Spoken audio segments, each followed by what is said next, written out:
आहेत आणि ते आता 26ला देतील परीक्षा असे लोक. ओके. आणि बाकीचे जे 27 किंवा 28 ची तयारी करतायत असं आहे आत्ता 2025 अटेम्प्ट तुम्ही देणार, बरोबर आहे ना? त्या दृष्टिकोनातून तयारी करताय. आणि असं कोण आहे की जे नंतरचा अजून विचार करतायत 27 किंवा 28 असं? ओके, म्हणजे तुम्ही अजून अंडर ग्रॅज्युएट आहात, बरोबर आहे ना? आणि आतापासून तुम्ही तयारीला सुरुवात केली, बरोबर? Yes, very good. तर मग ओके, लक्षात घ्या की आपल्याला एमपीएससीचा तुम्हाला आता हे तर माहिती असेल की सिलेबसचं सगळे पॉईंट डिस्कस झाले तुमचे. पेपर 1, 2, 3, 4 प्रिलिम्स मध्ये काय सिलेबस आहे, मेन्स मध्ये काय सिलेबस आहे. तर आपण आज काय करणार आहोत की या सगळ्या गोष्टींच्या अनुषंगाने आपला जो इतिहासाचा विषय आहे त्याचं महत्व आपल्याला डिस्कस करायचं आहे, बरोबर आहे की नाही? म्हणजे एक्झाम मध्ये या विषयाची नेमकी पोझिशन काय आहे, कारण आता डिस्कस झालेलं आहे. एक जनरल डिस्कशन आपण ज्याला म्हणतो एक्झाम रिलेटेड ते तर तुमचं झालेलं आहे. त्याच्यामुळे आपण आजच्या लेक्चरमध्ये जनरल डिस्कशन फारसं न करता आपण सब्जेक्ट स्पेसिफिक आपण चर्चा करूयात. ओके, प्लस तुमच्या मनामध्ये काही शंका असतील तर आपण ओके त्याला सुद्धा सॉर्ट आउट करूया, चालेल का? येस, चला. तर ओके, आपण आता राज्यसेवेची तयारी करतोय, राईट? तुमच्यापैकी किती लोक असे आहेत की आता राज्यसेवेसोबत नंतर युपीएससीची परीक्षा देण्याचा विचार करतायत असे? ओके, आणि काय विचार करताय तसं युपीएससीची द्यायची आता म्हणून? हा, कारण सिलेबस सेम झालेला आहे. सिलेबस सेम नसतं तर काय केलं असतं? नसती दिली. ठीक आहे ना, त्यासाठी वेगळे प्रयत्न करायची गरज नाही आपल्याला. ओके, त्याच ह्याच्यामध्ये जाता जाता यालाही घ्यायचं आणि त्यालाही घ्यायचं, बरोबर आहे की नाही? एकाच चक्रेमध्ये ओके दोन आपल्याला मिळत आहेत तर कशाला सोडायचं, असा आपला अप्रोच आहे. आणि एक्झॅक्टली त्याच उद्दिष्टाने तुम्हाला माहिती असेल की एमपीएससीने नवा सिलेबस इंट्रोड्यूस केलेला, माहिती आहे तुम्हाला? आता जुन्या सिलेबस नुसार ओके ही शेवटची परीक्षा आहे 2024ची. शेवटचा पेपर झाला का? म्हणजे शेवटची जी मेन्स होती जुन्या सिलेबस नुसार त्यात नुकतीच पार पडलेली आहे, बरोबर आहे की नाही? आणि त्याच्यामध्ये असं होतं की तो जो मेन्स ऑब्जेक्टिव्ह पॅटर्न असल्यामुळं मुलं एमपीएससीची तयारी करणारी मुलं त्याच पॅटर्न मध्ये अडकून राहायची. आणि ओके अपेक्षित असं होतं एमपीएससीला किंवा महाराष्ट्र शासनाला असं अपेक्षित होतं की ज्यांनी राज्यसेवेची तयारी केली त्यांनी पुढे जाऊन ओके युपीएससीची देखील तयारी करावी, त्याच्यामध्ये सुद्धा पुढे जावं, काही अधिकारी केंद्र पातळीवर निवडले जावेत वगैरे वगैरे. परंतु हे काय साध्य होतच नव्हतं, कारण आपल्या मुलांना महाराष्ट्रातच राहणं खूप जास्त आवडतं, असं काय आहे मराठी लोकांचं जरा. आपलं गाव बरं ओके, उगाच कशाला दुसऱ्याच्या राज्यामध्ये जाऊन तिथं काम करायचं असं आपण एक अप्रोच ठेवतो.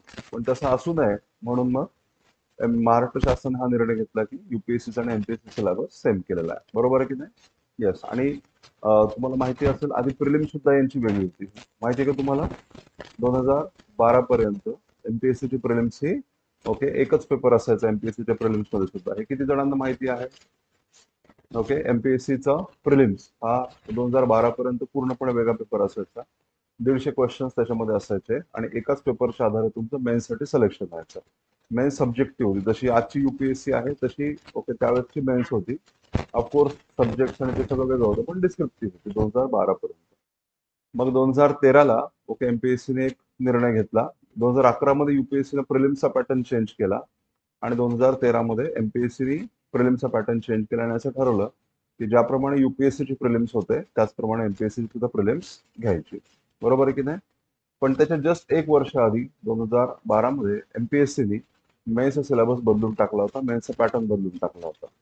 त्याच्यामुळे आता सिच्युएशन अशी झाली होती की युपीएससी आणि एमपीएससी दोन्हीची प्रिलिम्स सेम पण दोघांची मेन्स वेगळी, अशा प्रकारचा पॅटर्न होता.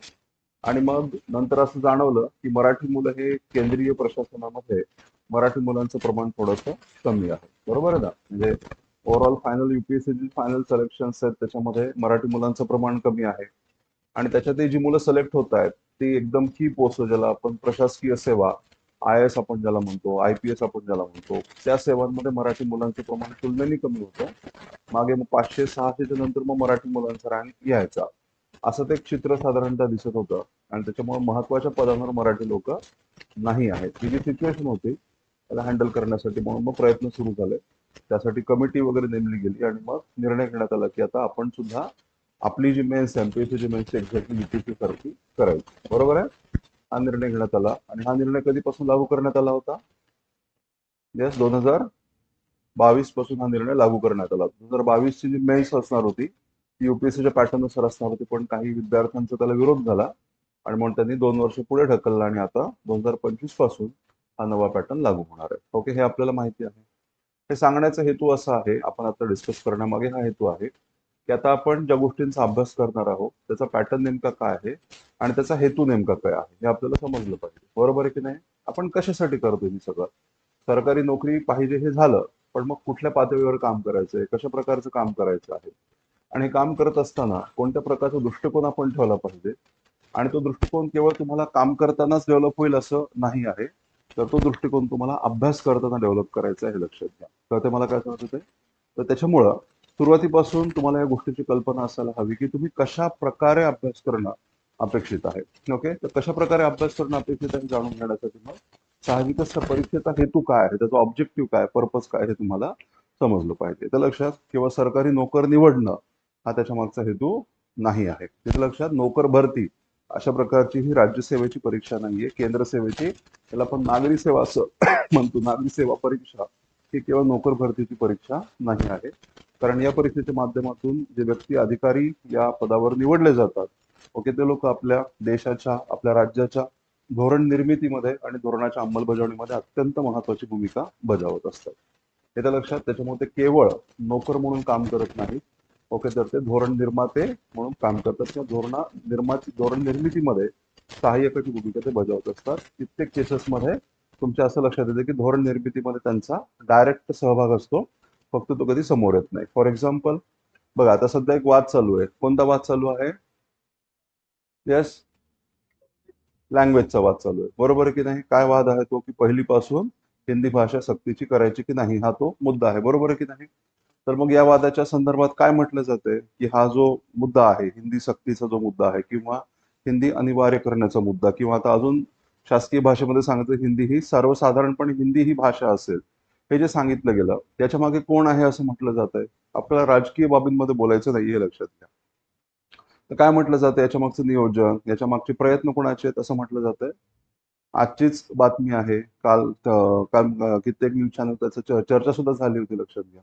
काय म्हटलं जातं? हे प्रामुख्याने प्रशासकीय अधिकाऱ्यांचा आग्रह आहे, असं तुम्ही वाचलंय का? बरोबर आहे का? हे अशा प्रकारची सक्ती करणं किंवा अशा प्रकारचं धोरण आणलं पाहिजे, अशा प्रकारचा नियम केला पाहिजे, असं मत प्रामुख्याने कुणाचं आहे? प्रशासकीय अधिकाऱ्यांचा आहे. बरोबर आहे ना? म्हणजे आपल्याला याच्यातून एक वाक्य लक्षात येतं, त्याच्यामधलं राजकारण, त्याच्यामधला वाद आपण बाजूला ठेवूयात. आपल्या एवढं लक्षात घ्या या ठिकाणी की धोरण निर्मितीमध्ये हे अधिकारी फार महत्वाची भूमिका बजावत असतात. बरोबर आहे का? म्हणजे हिंदी भाषा ही अनिवार्य करावी का, सर्वसाधारण करावी का, सक्तीची करावी का, ओके, हे जे धोरण आहे, हा जो निर्णय आहे, याच्यामध्ये प्रशासकीय अधिकारी महत्वाची भूमिका बजावतात. लक्षात येते मी काय सांगतो ते? मग हीच गोष्ट उद्या जाऊन तुम्हाला करायची आहे. येतं लक्षात? अशाच प्रकारची धोरण निर्मिती, त्याची अंमलबजावणी, धोरण कुठे चुकत असेल त्याची दुरुस्ती, या सगळ्या गोष्टी तुम्हाला करायच्या आहेत. आणि त्याच्यामुळे सुरुवातीपासूनच ती व्हिजन तुम्हाला डेव्हलप व्हावी, ओके, तशा प्रकारची नजर तुमची डेव्हलप व्हावी, विचार करण्याची पद्धत डेव्हलप व्हावी, म्हणून हा सिलेबस अशा पद्धतीने डिझाईन करण्यात आलेला आहे.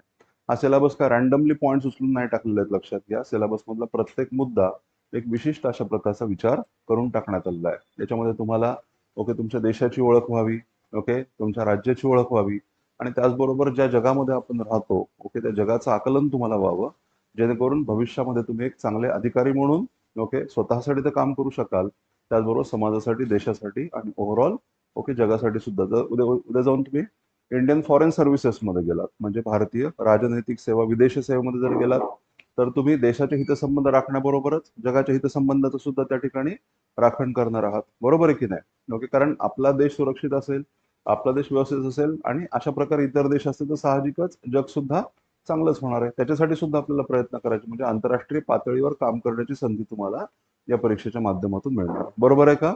ऑफकोर्स राज्यसेवेच्या माध्यमातून नाही, ओके, संघसेवेच्या माध्यमातून. पण मग तुम्ही राज्यसेवेची तयारी केली, राज्यसेवा परीक्षेची तयारी केली की ऑटोमॅटिकली तुमची संघसेवा परीक्षेची तयारी होणार आहे. आणि जर तुम्ही निर्णय घेतलात, आता मी राज्यसेवा परीक्षेमध्ये यश मिळवलेलं आहे, ओके, माझं वय आहे, मला अजून करायची संधी आहे, माझी इच्छा सुद्धा अजून वरच्या पातळीवर काम करायची, तर लगेचच तुम्ही संघसेवा आयोगाची म्हणजेच युपीएससीची परीक्षा देऊ शकता.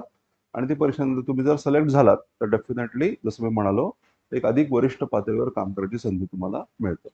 आणि हे तुम्हाला शक्य व्हावं, ओके, हे तुम्हाला जमावं, हे तुम्हाला शक्य व्हावं, याकरता या सिलेबसची आखणी करण्यात आलेली आहे. तर आता मी काय सांगतो ते, म्हणजे आपण जनरली असं म्हणतो ना की आपण ग्रॅज्युएशनमध्ये जे शिकतो आणि प्रत्यक्षात आपण जे काम करतो याचा काही संबंध असतो का नसतो? नसतो असं आपण म्हणतो. म्हणजे शिक्षण व्यवस्थेमध्ये हा दोष आहे. बरोबर ना? आपण शिकत असताना जे शिकलेलो आहोत, ओके, ज्याचा आपण अभ्यास केला, त्याचा प्रत्यक्ष व्यावहारिक जीवनात खूप फायदा होतोय का आपल्याला? नाही होतंय. म्हणजे आपलं जे शिक्षण आहे, आपल्याला हे व्यवहाराभिमुख किंवा जीवनाभिमुख नाही नेतंय आपल्याला, तसं ठरत नाही असं दिसतं. परंतु ओके, ह्या ज्या परीक्षा आहेत, या परीक्षांची तयारी मात्र तशी नाही आहे. कळतंय का मला काय सांगायचं ते? म्हणजे तुम्ही अभ्यास करतानाच जी कौशल्य, ज्या वृत्ती, जी मूल्य तुम्ही अंगीकृत करणार आहात, ओके, ती कौशल्य, ती मूल्य, त्या वृत्ती तुम्हाला नंतर सर्व्हिसेसमध्ये कामाला येणार आहे. कळतंय का मला काय सांगायचं ते? आणि म्हणूनच मी नेहमी असं म्हणत असतो, की आपल्याला काय वाटतं, आपली ट्रेनिंग कधी सुरू होते? येस, आपली ट्रेनिंग कधी सुरू होते? सरकारी सेवेमध्ये आपली ट्रेनिंग कधी सुरू होते? जेव्हा तुमची ट्रेनिंग कधी सुरू होईल? जेव्हा तुम्ही पास व्हाल, एक्झाममध्ये सिलेक्ट व्हाल, पास व्हाल आणि नंतर तुम्ही ओके तुमच्या त्या प्रशिक्षण केंद्रामध्ये जाणार. तेव्हा तुमची ट्रेनिंग सुरू होईल. हे बरोबर आहे का चूक आहे? येस, हे बरोबर आहे का चूक आहे? हे चूक आहे. तुमची ट्रेनिंग कधी सुरू होतीये? जेव्हापासून तुम्ही तयारी करायला सुरुवात केली. ज्या क्षणाला तुम्ही निर्णय घेतलेला आहे, की मला तयारी करायची आहे, त्या क्षणापासून तुमच्या ट्रेनिंगची सुरुवात झालेली आहे. येतं लक्षात? म्हणून ह्या काळामध्ये तुम्ही जेवढी जास्त मेहनत घ्याल, तुम्ही जेवढा जास्त चांगला अभ्यास कराल, तेवढा तुम्हाला भविष्यामध्ये फायदा होणार आहे. येतं लक्षात? एक्झाममध्ये सिलेक्शन तर होईलच, पण एक चांगला अधिकारी म्हणून सुद्धा तुम्हाला काम करण्याची संधी मिळेल. येतं लक्षात? म्हणून मी वारंवार सांगतो, या सिलेबसकडे फक्त अभ्यासाचे मुद्दे म्हणून न बघता ओके. आपल्याला ह्याच्यामध्ये जे सांगितलेलं आहे त्याच्यानुसार काम करायचं. त्यासाठी ही मूल्य अंगीकृत करायची आहे. ओके. मूलभूत अधिकारांची संकल्पना का शिकायची आहे? फक्त परीक्षेमध्ये प्रश्न येतात म्हणून नाही. तर ती संकल्पना शिकून पूर्णपणे आत्मसात करायची आहे. त्याच्यामागचे उद्दिष्ट, त्याच्यामागचे हेतू आत्मसात करायचे आहेत आणि भविष्यामध्ये काम करत असताना ओके त्या गाईडलाईन्सनुसार तुम्हाला काम करायचं आहे. संविधानाच्या त्या दृष्टीला, त्या व्हिजनला तुम्हाला पुढे न्यायचं आहे, हे लक्षात घ्या. म्हणून तुम्हाला fundamental rights, DPSP, fundamental duties या सगळ्या गोष्टींचा अभ्यास करायचा आहे. कळतंय का मला काय सांगायचं आहे? तसंच इतिहासाचा अभ्यास का करायचा आहे? तर आपला भूतकाळ जाणून घेऊन ओके भविष्याची आखणी आपल्याला करायची. कारण तुमची जी धोरण निर्मिती असेल ती भविष्याचा विचार करून केलेली असणार आहे.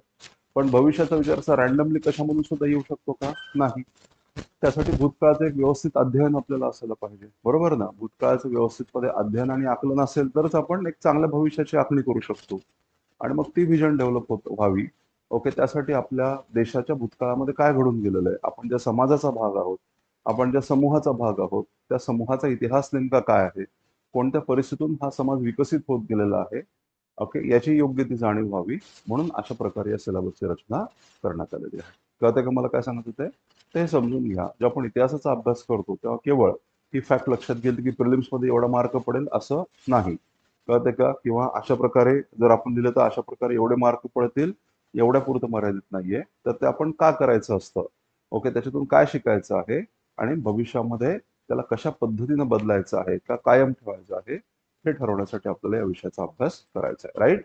ही गोष्ट जरा समजून घ्या. ओके.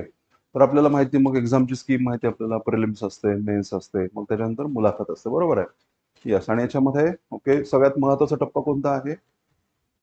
सगळ्यात महत्त्वाचा टप्पा हा प्रिलिम्स, मेन्स आणि इंटरव्ह्यूमध्ये सगळ्यात महत्त्वाचा टप्पा कोणता आहे? मेन्स. मेन्स का महत्त्वाचा टप्पा? कारण मेन्सच्या मार्कांच्या आधारे तुमचं सिलेक्शन, तुमचं पोस्टिंग हे ठरत असतं. हा एक झाला एक मुद्दा.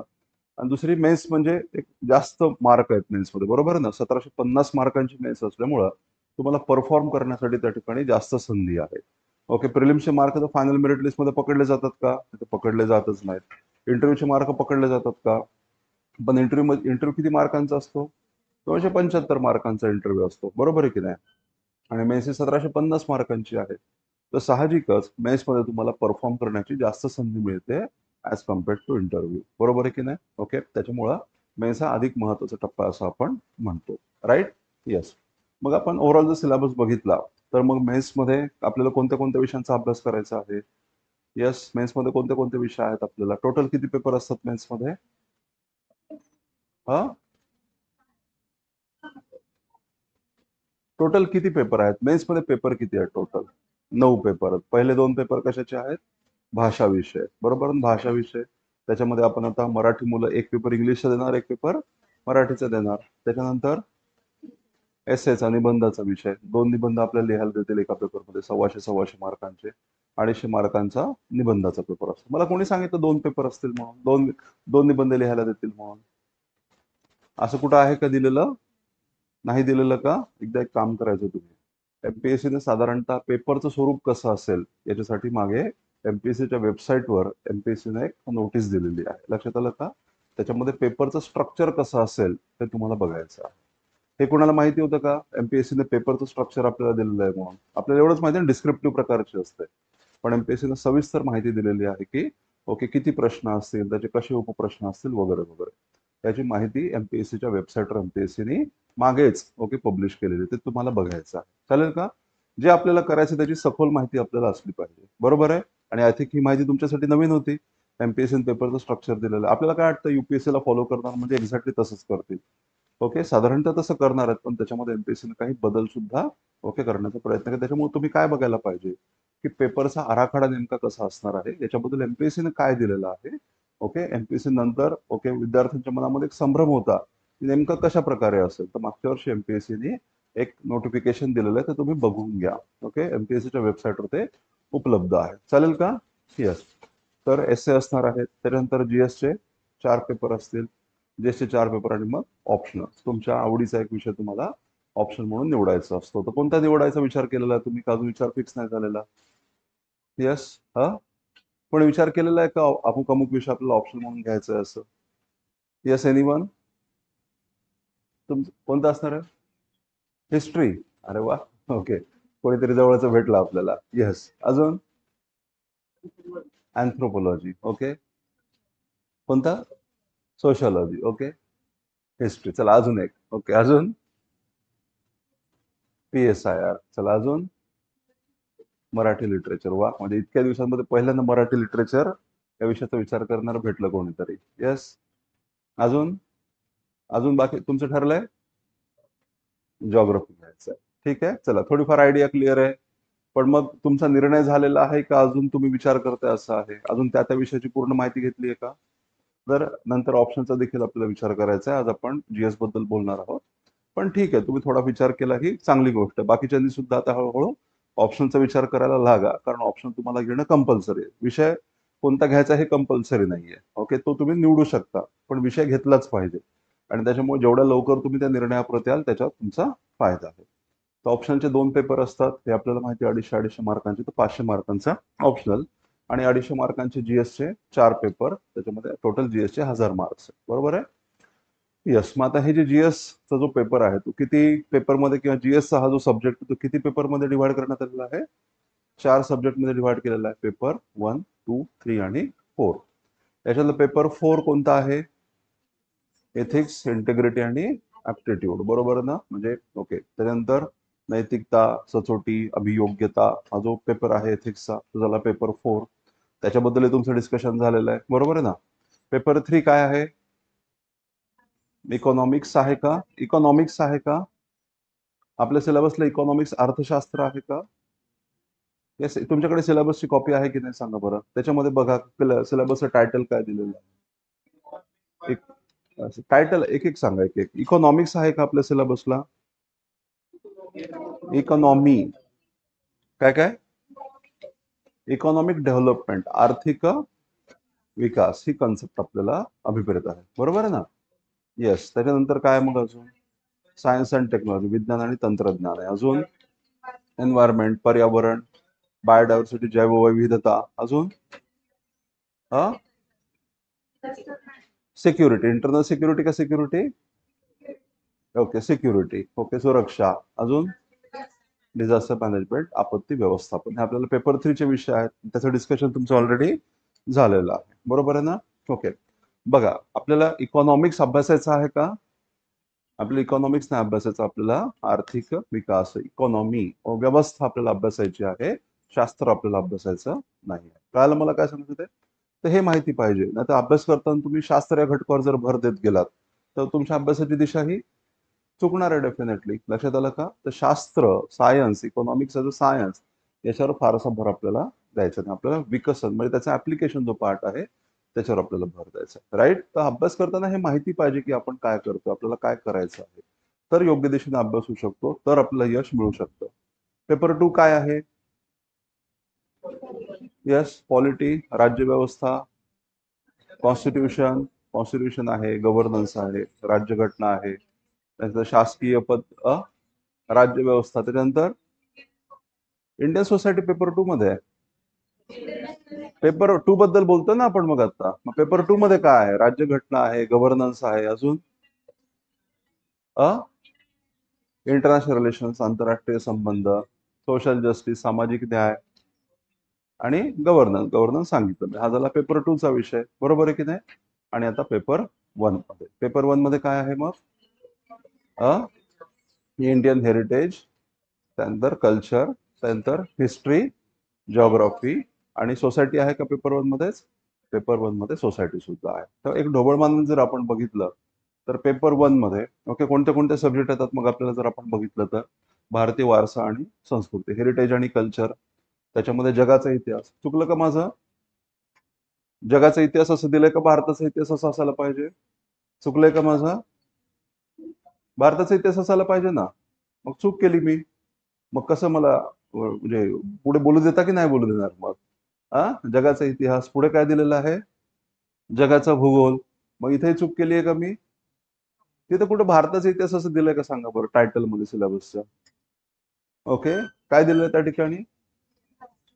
जगाचा इतिहास, जगाचा भूगोल, history and geography of the world असं दिलेलं आहे. आणि भारत जगामध्ये येत नाही का? भारत जगातच येणार आहे, बरोबर आहे की नाही? त्याच्यामुळे हे एक लक्षात घ्या, हे सिलेबस मध्ये दिलेलं आहे, जगाचा इतिहास. त्याच्यामध्ये ऑफकोर्स भारतावर भर असणार आहे, कारण आपण इंडियन सिव्हिल सर्व्हिसेसचा अभ्यास करतो, बरोबर आहे ना? तर जगाचा इतिहास, जगाचा भूगोल, त्याच्यामध्ये भारताच्या भूगोलावर प्रश्न असणारच डेफिनेटली. आणि आपला जो समाज आहे, सोसायटी, असा हा भाग आहे. तर इथपर्यंत झाला युपीएससीचा सिलेबस, बरोबर आहे की नाही? इथपर्यंत झाला युपीएससी सिलेबस. मग एमपीएससीला एक सवय आहे की जेव्हा युपीएससीला आपलंसं करायचं तर आपली एक छोटीशी शेपटी जोडून टाकायची, बरोबर ना? एक थोडी फोडणी द्यायची त्याला, बरोबर? तडका देणं आपण ज्याला म्हणतो ना, एक तडका दिला त्यांनी. तो तडका काय आहे किंवा छोटीशी शेपटी काय जोडलेली आहे? महाराष्ट्राशी निगडीत मुद्द्यांवर ओके काही प्रमाणामध्ये भर देऊन, with okay some reference with respect to the Maharashtra. Some reference असा शब्द त्यांनी वापरलेला आहे. सो महाराष्ट्राशी निगडीत मुद्द्यांवर आम्ही काही प्रमाणात भर देणार आहोत असं त्यांनी विचारलं. आता या केसमध्ये युपीएससी पेक्षा एमपीएससी चॅलेंजिंग आहे का एमपीएससी सोपी आहे सांगा बरं मला? एमपीएससी जास्त चॅलेंजिंग ठरते, बरोबर आहे की नाही? म्हणजे तुम्हाला युपीएससी मध्ये महाराष्ट्र स्पेसिफिक काही पॉईंट्स करायची गरज नाही आहे, पण एमपीएससी तुम्हाला ते करणं अभिप्रेत आहे. म्हणजे एमपीएससीचा अभ्यास थोडासा या बाबतीमध्ये चॅलेंजिंग आहे, व्हास्ट आहे. मग आपण एमपीएससीची तयारी केली की आपण युपीएससी मध्ये सहजपणे पुढे जाऊन परफॉर्म करू शकतो, हे लक्षात घ्या. कळते मला काय सांगत होते? पण एमपीएससीचा जो स्कोप आहे तो थोडासा या ठिकाणी वाढताना आपल्याला दिसतो. आणि सिलेबस मध्ये असे काही मुद्दे आहेत ज्या ठिकाणी एमपीएससी क्लिअर कट युपीएससी पेक्षा थोडासा जास्त सिलेबस दिलेला आहे आणि तो पेपर 1 मध्येच आहे, म्हणजे आपल्याच विषयात आहे, हे लक्षात घ्या. ठीक आहे, तर हे झाला पेपर 1 चा ओके टायटल, मेन्स मध्ये दिलेलं जे मेन्सच्या सिलेबस दिलेलं टायटल. मग आपण ओके याच्या आधारे ओके साधारणतः 4 कंपोनंट आहेत असं आपण म्हणतो. त्याच्यामध्ये ओके भारतीय वारसा आणि संस्कृती. इथं आपल्या जागतिक वारसा आणि संस्कृतीचा अभ्यास करायचा नाहीये, स्पेसिफिकली भारतीय वारसा आणि संस्कृतीचा अभ्यास करायचा आहे, बरोबर आहे की नाही? पण इतिहासाचा अभ्यास करत असताना आपल्याला जगाचा इतिहास म्हणजे भारतासहित जगाचा अभ्यास आपल्याला करायचा, इतिहासाच्या अनुषंगाने. भारतासहित जगाचा भूगोल आपल्याला अभ्यासायचा आहे. आणि समाज, इथं समाज त्यांनी दिलं तरी भारतीय समाजावरच भर आहे, हे लक्षात घ्या. ओके, आणि मग त्याच्यात पुन्हा महाराष्ट्राशी निगडीत मुद्दे आपल्याला अभ्यासायचे असतात. तर आपण डिटेल सिलेबसचा जर आपण विचार केला तर डिटेल सिलेबसमध्ये काय काय दिलेलं पेपर 1चं? भारतीय वारसा, संस्कृती, जगाचा इतिहास, जगाचा भूगोल आणि समाज. आणि मग खाली एक स्पेसिफिक लाईन दिलेली, महाराष्ट्राशी निगडीत मुद्द्यांवर काही प्रमाणामध्ये भर देऊ, with some reference to the okay Maharashtra. Okay, असं त्या ठिकाणी दिलेलं आहे. मग याच्यामधला जो पहिला मुद्दा आहे तो त्यांनी इंडियन कल्चर या नावाखाली दिलेला आहे. असंच आहे ना? भारतीय संस्कृती, भारतीय संस्कृती याच्यामध्ये त्यांनी काय सांगितलं? तर भारतीय संस्कृती या घटकामध्ये कधीपासून कधीपर्यंत? तर प्राचीन काळापासून ते आधुनिक काळापर्यंत. ओके, प्राचीन पासून ते आधुनिक पर्यंत. म्हणजे किती टप्पे असतील याच्यामध्ये? किती टप्पे असतील? 3 टप्पे. हे 3 टप्पे कोणते आहेत? प्राचीन असेल, मध्ययुगीन असेल आणि आधुनिक असेल, बरोबर ना? प्राचीन, मध्ययुगीन आणि आधुनिक म्हणजे एन्शंट, मिडिएवल आणि मॉडर्न. ओके, तर प्राचीन पासून ते आधुनिक काळापर्यंत या कालावधीत काही महत्वाची कलारूप, म्हणजे सगळी कलारूप आपल्याला अभ्यासायची आहेत का? 8 फॉर्म्स सगळी आपल्याला अभ्यासायची नाही आहे, फक्त महत्वाची कलारूप आपल्याला अभ्यासायची. इथं त्यांनी ओके सिलेबस मध्ये सगळ्या गोष्टी क्लिअर कट दिलेल्या आहेत, लक्षात घ्या. तुम्हाला सगळ्या गोष्टींचा अभ्यास करायची आवश्यकता नाही आहे. नाहीतर उगं कुठलाही काही कानाकोपऱ्यात उचलून आणायचं आणि एक्झामसाठी महत्वाचं आहे म्हणून त्याचे नोट्स काढत बसायचं, असं करायचं नाहीये. काही महत्वाची important art forms, important forms of the art. ठीक आहे ना, त्याचा आपल्याला अभ्यास याच्यामध्ये करायचा असतो. महत्वाची कलारूप. सो सर्टन आर्ट फॉर्म्स किंवा महत्वाची कलारूप, याच्यामध्ये आपल्याला महत्वाच्या कलारूपांचा अभ्यास करायचा आहे. कलारूप, आता कलारूप म्हणजे काय आपण आता डिस्कस करूयात. त्या व्यतिरिक्त कशाचा अभ्यास आपल्याला करायचा आहे? महत्वाची कलारूप, महत्वाच्या साहित्य रचना, लिटरेचर, बरोबर आहे की नाही? महत्वाच्या साहित्याचा आपल्याला अभ्यास करायचा आहे. महत्वाच्या साहित्याचा अभ्यास आपल्याला करायचा. आणि तिसरी गोष्ट अजून कशाचा अभ्यास करायचा आपल्याला? यस, स्थापत्य रचना. काही महत्वाच्या स्थापत्य रचना जर असतील तर त्याचा आपल्याला अभ्यास करायचा आहे. ठीक आहे. मग आता मला सांगा की आर्ट आणि त्याच्यात पुन्हा ठळक पैलू म्हणजे मोजक्या नेमक्या मुद्द्यांचा आपल्याला अभ्यास करायचा आहे. ठळक पैलूंचा समावेश असेल म्हणजे जे एकदम की पॉइंट्स आहेत जे त्या गोष्टींना इतरांपेक्षा वेगळे बनवतात, बरोबर आहे की नाही? तर त्या गोष्टींचा आपल्याला त्याच्यामध्ये अभ्यास करायचा आहे. चालेल का? उदाहरणार्थ, ओके, मुघल स्थापत्याची वैशिष्ट्य काय आहे? बरोबर आहे, असा एक प्रश्न जर विचारला असेल तर मुघल स्थापत्याचे वैशिष्ट्य म्हणजे दगड कुठून मागवला होता, चुना कुठून आणला, विटीची भुकटी कोणी केली, असं नाही. आता लक्षात त्याच्यामध्ये काय आहे की मुघलांनी त्यांच्या स्थापत्याची रचना करत असताना कुणाकुणाकडून त्यांनी त्या मूल्यांचा, त्या रचनांचा त्यांनी अंगीकार केला होता. मुघल स्थापत्यामध्ये ओके काही गोष्टी ज्या इराणकडून त्यांनी घेतलेल्या आहेत आणि मुघल स्थापत्यामधल्या काही गोष्टी त्यांनी भारतीय परंपरेतून घेतलेल्या आहेत. म्हणजे ओके, लक्षात घे की इस्लामिक आणि भारतीय परंपरांचा संगम म्हणजे मुघल स्थापत्य. आलं लक्षात? मग त्याचं ठळक जाणणारं वैशिष्ट्य काय? मुघल स्थापत्यामधल्या कोणत्याही वास्तूकडे जेव्हा मी बघतो तर मला काय दिसतं? अरे हे तर इस्लामिक जगतातून आलेलं आहे आणि हे तर भारतीय परंपरेतून आलेलं आहे. म्हणजे ओके, विदेशी परंपरा आणि आयत देशीय परंपरा यांचा सुरेख संगम म्हणजे मुघल स्थापत्य होत. लक्षात आलं का? हा त्याचा ठळक पैलू झाला. याच्यातून काय लक्षात येतं की मुघल राजवट ही अशा प्रकारची राजवट होती ज्यांनी स्थापत्याच्या बाबतीमध्ये ओके दोन संस्कृतींचा मिलाफ घडवून आणण्याचा प्रयत्न केला होता. तिथं लक्षात, तिथं आपल्याला सांस्कृतिक संमेलन दिसतं ना की सांस्कृतिक संघर्ष ओके या स्थापत्याचा विचार केलेला असता. लक्षात आलं मला काय सांगायचं ते? मग हा ठळक पैलू आहे त्याच्यामधला. मग त्याच्यातून मला त्या काळामधल्या इतिहासाचं आकलन होतं की त्या काळामधल्या समाजाची, त्या काळामधल्या राज्यकर्त्यांची या गोष्टींकडे बघण्याचा दृष्टिकोन कसा होता ते मी समजून घेऊ शकतो आणि त्याच्यातून माझा हा दृष्टिकोन कसा असायला हवा याची जडणघडण मला करता येते. लक्षात आलं मला काय सांगायचं ते? तर अशा पद्धतीचा अभ्यास करायचा आहे. आणि आता मी तुम्हाला जो मुद्दा सांगितला तो ऑलरेडी एमपीएससीने विचारलेला आहे. मुघल स्थापत्याचे वैशिष्ट्य म्हणजे काय? मुघल स्थापत्याचं महत्वाचं वैशिष्ट्य म्हणजे अशा विविध संस्कृतींमधून वेगवेगळ्या तत्वांचा त्यांनी अंगीकार केला होता. हे मुघल स्थापत्याचं सगळ्यात महत्वाचं वैशिष्ट्य आहे. लक्षात आलं मी काय सांगितलं ते? एमपीएससीचा प्रिलिम्सचा पेपर काढून बघा, ऑलरेडी विचारलेला PYQ आहे. कळतंय मी काय सांगतो ते? तसंच युपीएससी, आता आपण युपीएससी बद्दल बोलायचं का सांगा बरं मला? युपीएससी बद्दल बोलायचं का आपण? का बोलायचं आपण युपीएससी बद्दल? कारण हे युपीएससी ला फॉलो करतायत म्हणून. आणि अजून एमपीएससी स्वतःचा स्वतंत्र एखादा पेपर झालेला आहे का? परीक्षा झाली का स्वतंत्रपणे? नाही. तर त्यामुळे जोपर्यंत एमपीएससीची स्वतंत्रपणे परीक्षा होत नाही ओके तोपर्यंत आपल्याला आधार कुठला घ्यावा लागणार आहे? आपल्याला युपीएससीचा आधार घ्यावा लागणार आहे. ऍटलिस्ट 2 ते 3 वर्ष जोपर्यंत या नव्या पॅटर्न मध्ये एमपीएससी सेट होणार नाही, सेटल होणार नाही, तोपर्यंत आपल्याला युपीएससीच्या पेपरचा, युपीएससीच्या प्रश्न विचारण्याच्या पद्धतीचा आधार घेऊनच अनालिसिस आपल्याला करावं लागणार आहे.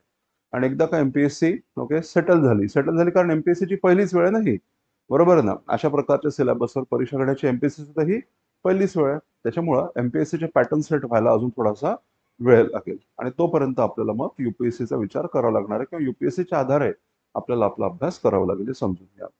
तर मग युपीएससी सुद्धा असा एक प्रश्न विचारला होता. गांधार शिल्पशैली नावाची विशिष्ट शिल्पशैली प्राचीन काळामध्ये डेव्हलप झाली होती स्थापत्य रचनेमध्ये किंवा शिल्पकलेच्या बाबतीमध्ये.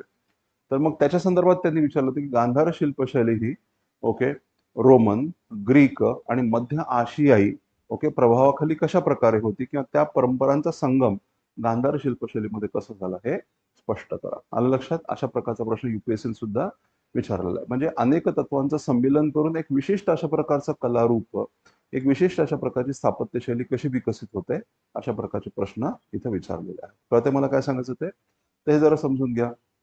तर आता इथं कलारूप नावाचा हा पॉइंट आहे. तिथे त्यामध्ये ठळक पैलू आपल्याला अभ्यासायचे आहेत आणि प्लस त्यांनी काय सांगितलेलं आहे?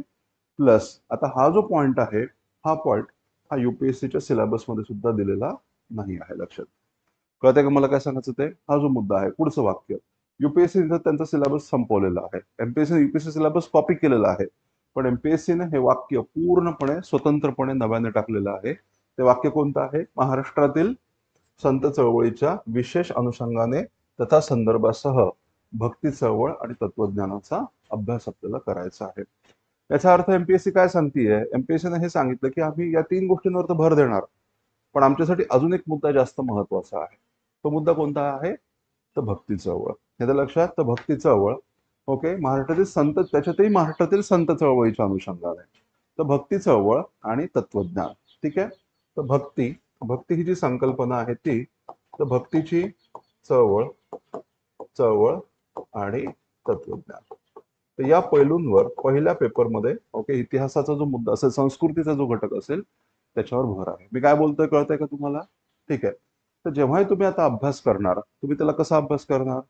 की महत्वाच्या कलारूपांवर भर द्यायचा आपल्याला, सगळ्या कलारूपांवर भर द्यायचा नाही, महत्वाची. मग महत्वाची कोणती मी सांगणार तुम्हाला आता. महत्वाची कलारूप, महत्वाचं साहित्य, महत्वाचं स्थापत्य, प्लस भक्ती चळवळ. बरोबर आहे की नाही? भक्ती चळवळ आणि भक्ती तत्वज्ञान. आणि ह्या सगळ्यांचा अभ्यास आपल्याला कशाच्या अनुषंगाने करायचा आहे? या सगळ्यांचा अभ्यास आपल्याला महाराष्ट्राच्या विशेष संदर्भासह किंवा महाराष्ट्राचा संदर्भ घेऊन करायचा आहे. सो हा एक ऍडिशनल पॉईंट. कुठल्याही गोष्टीचा विचार करत असताना भारताचं स्थापत्य बघायचं, सोबत महाराष्ट्राचं स्थापत्य बघायचं. लक्षात आलं का? उत्तर मुघल काळामध्ये बडा इमामबाडा नावाची रचना उभी करण्यात आली होती. अत्यंत भव्य, दिव्य आणि उत्कृष्ट अशा प्रकारची एक स्थापत्य रूप आहे, ते म्हणजे बडा इमामबाडा. पण आमचाही शनिवारवाडा आहेच की त्या ठिकाणी. आम्ही त्याला कसं सोडणार आता? लक्षात आलं का? तुम्ही बडा इमामबाडाचा अभ्यास करा, पण महाराष्ट्राच्या संदर्भात तुम्हाला शनिवारवाड्याचा अभ्यास करावा लागणार आहे. आलं लक्षात मला काय सांगत आहे? तर शनिवारवाडा सुद्धा त्या काळामधल्या वेगवेगळ्या स्थापत्य शैलींचा कसा संगम होता याचा देखील आपल्याला अभ्यास त्याच्यामध्ये करावा लागणार आहे. कळते मी काय सांगतो ते? तुम्हाला नागरशैली उत्तर भारतामधली, दक्षिण भारतामधली, ओके, मंदिर स्थापत्याचा जर विचार केला तर उत्तर भारतामधली नागरशैली, दक्षिण भारतामधली द्रविड शैली, याचा अभ्यास करायला लागणार. पण महाराष्ट्रामधल्या हेमाडपंथी मंदिरांना आपल्याला सोडायचं नाही आहे. याला लक्षात मला काय सांगते? म्हणजे जेव्हा तुम्ही नागरशैली अभ्यासाल, ओके, द्रविड शैली अभ्यासाल, तर महाराष्ट्रामधली हेमाडपंथी शैली, त्याची वैशिष्ट्य काय होती, आणि त्या महाराष्ट्रामधल्या हेमाडपंथी शैलीनं नागर आणि द्रविडांना एकत्र आणण्याचा कसा प्रयत्न केला, त्यातून वेगळापणा कसा त्यांनी निर्माण केला होता, या सगळ्या गोष्टींचा अभ्यास आपल्याला करायचा असतो. कळतं मी काय सांगतो ते? महाराष्ट्राचा संदर्भ कधीही सोडायचा नाही. Is it okay? येस. तसंच आता आपण पहिल्या शब्दावर, म्हणजे हे आय थिंक सिलेबसचा स्कोप तुमच्या लक्षात आला आता. बरोबर आहे? म्हणजे बघा, ओके, पहिला पॉईंट आपल्या 3 गोष्टींवर भर द्यायचा आहे. 3 गोष्टी कोणत्या? कलारूप, साहित्य आणि स्थापत्य. त्याच्यातही 3 टप्पे आहेत, एन्शंट, मिडिवल आणि मॉडर्न. त्यांच्यामधले महत्वाचे मुद्दे आपल्याला अभ्यासायचे. सगळं आपल्याला अभ्यासाची आवश्यकता नाहीये. की पॉइंट्स आपल्याला अभ्यासाचे असतात, प्लस भक्ती चळवळ, आणि या सगळ्या गोष्टींचा अभ्यास महाराष्ट्राच्या संदर्भात आपल्याला करायचा आहे. हा झाला पहिला मुद्दा. Is it okay? यस. आता प्रश्न निर्माण होतो की कला म्हणजे काय असतं, कलेची रूप म्हणजे काय असतं? सांगता येईल का कुणाला तुम्हाला कला म्हणजे काय असतं? तुमच्या पुढे आहे कोणी कलाकार? हा, का फक्त कल्ला करतो आपण, कला नाही दाखवली कधी? हा, कलाकार आहात का कल्लाकार आहात? हा, काहीतरी असाल ना दोन्ही पैकी. आहे का कोणाला चित्रकलेची आवड आहे? चित्रकलेची आवड असणार असेल कोणी? नाही? बरं, गाणं म्हणण्याची काळजी नका करू, मी तुम्हाला गाणं म्हणायला लावणार नाही या ठिकाणी. ओके, कारण माझा आवाज अतिदिव्य आहे. तुमच्या कुणाही पेक्षा माझा आवाज अतिशय दिव्य असल्यामुळं मी ती कधी हिंमत नाही करणार. कुणा डान्स करायची आवड आहे का? डान्स करायची आवड असेल, बरोबर आहे ना? ओके, तर ह्या सगळ्या काय झाल्या? कला झाल्या. चित्र काढणं असेल, डान्स करणं असेल, म्युझिक असेल, बरोबर आहे, एखादं शिल्प तयार करणं असेल, याला आपण कला असं म्हणतो. बरोबर आहे की नाही? पण हे झाले कलेची उदाहरणं. कलेची व्याख्या काय सांगता येते आपल्याला? कलेची व्याख्या काय सांगता येते? मानवाच्या, पण मग ते विशेष गुण अनेक असू शकतात. त्याच्यातल्या सगळ्याच विशेष गुणांना आपण कला म्हणायचं का? अनेक विशेष गुण असू शकतात ना आपल्यामध्ये. येस. त्याच्यातून, बरं, कलेतून मनोरंजनच झालं पाहिजे असं काही असतं का?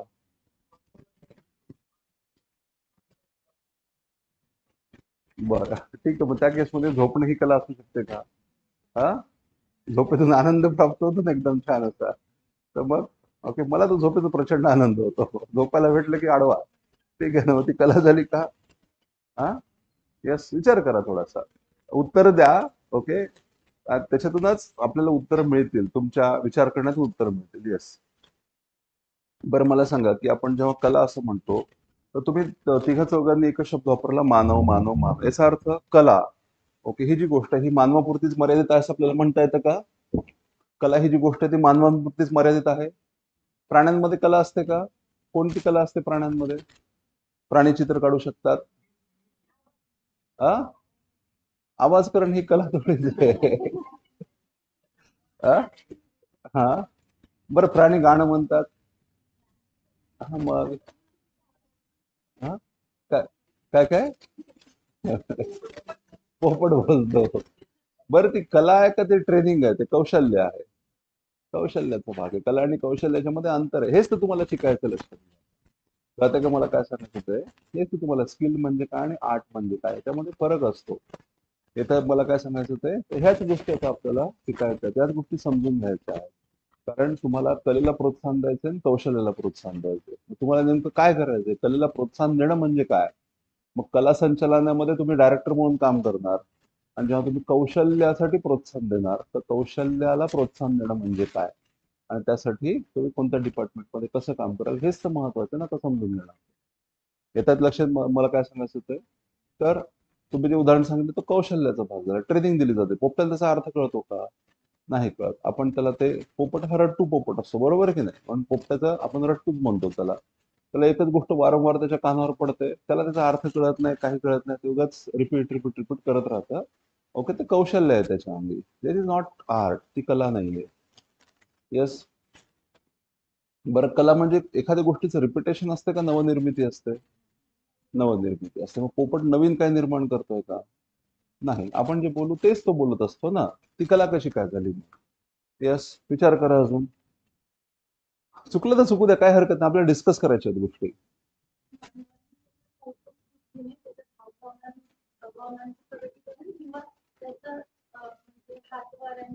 एक्झॅक्टली.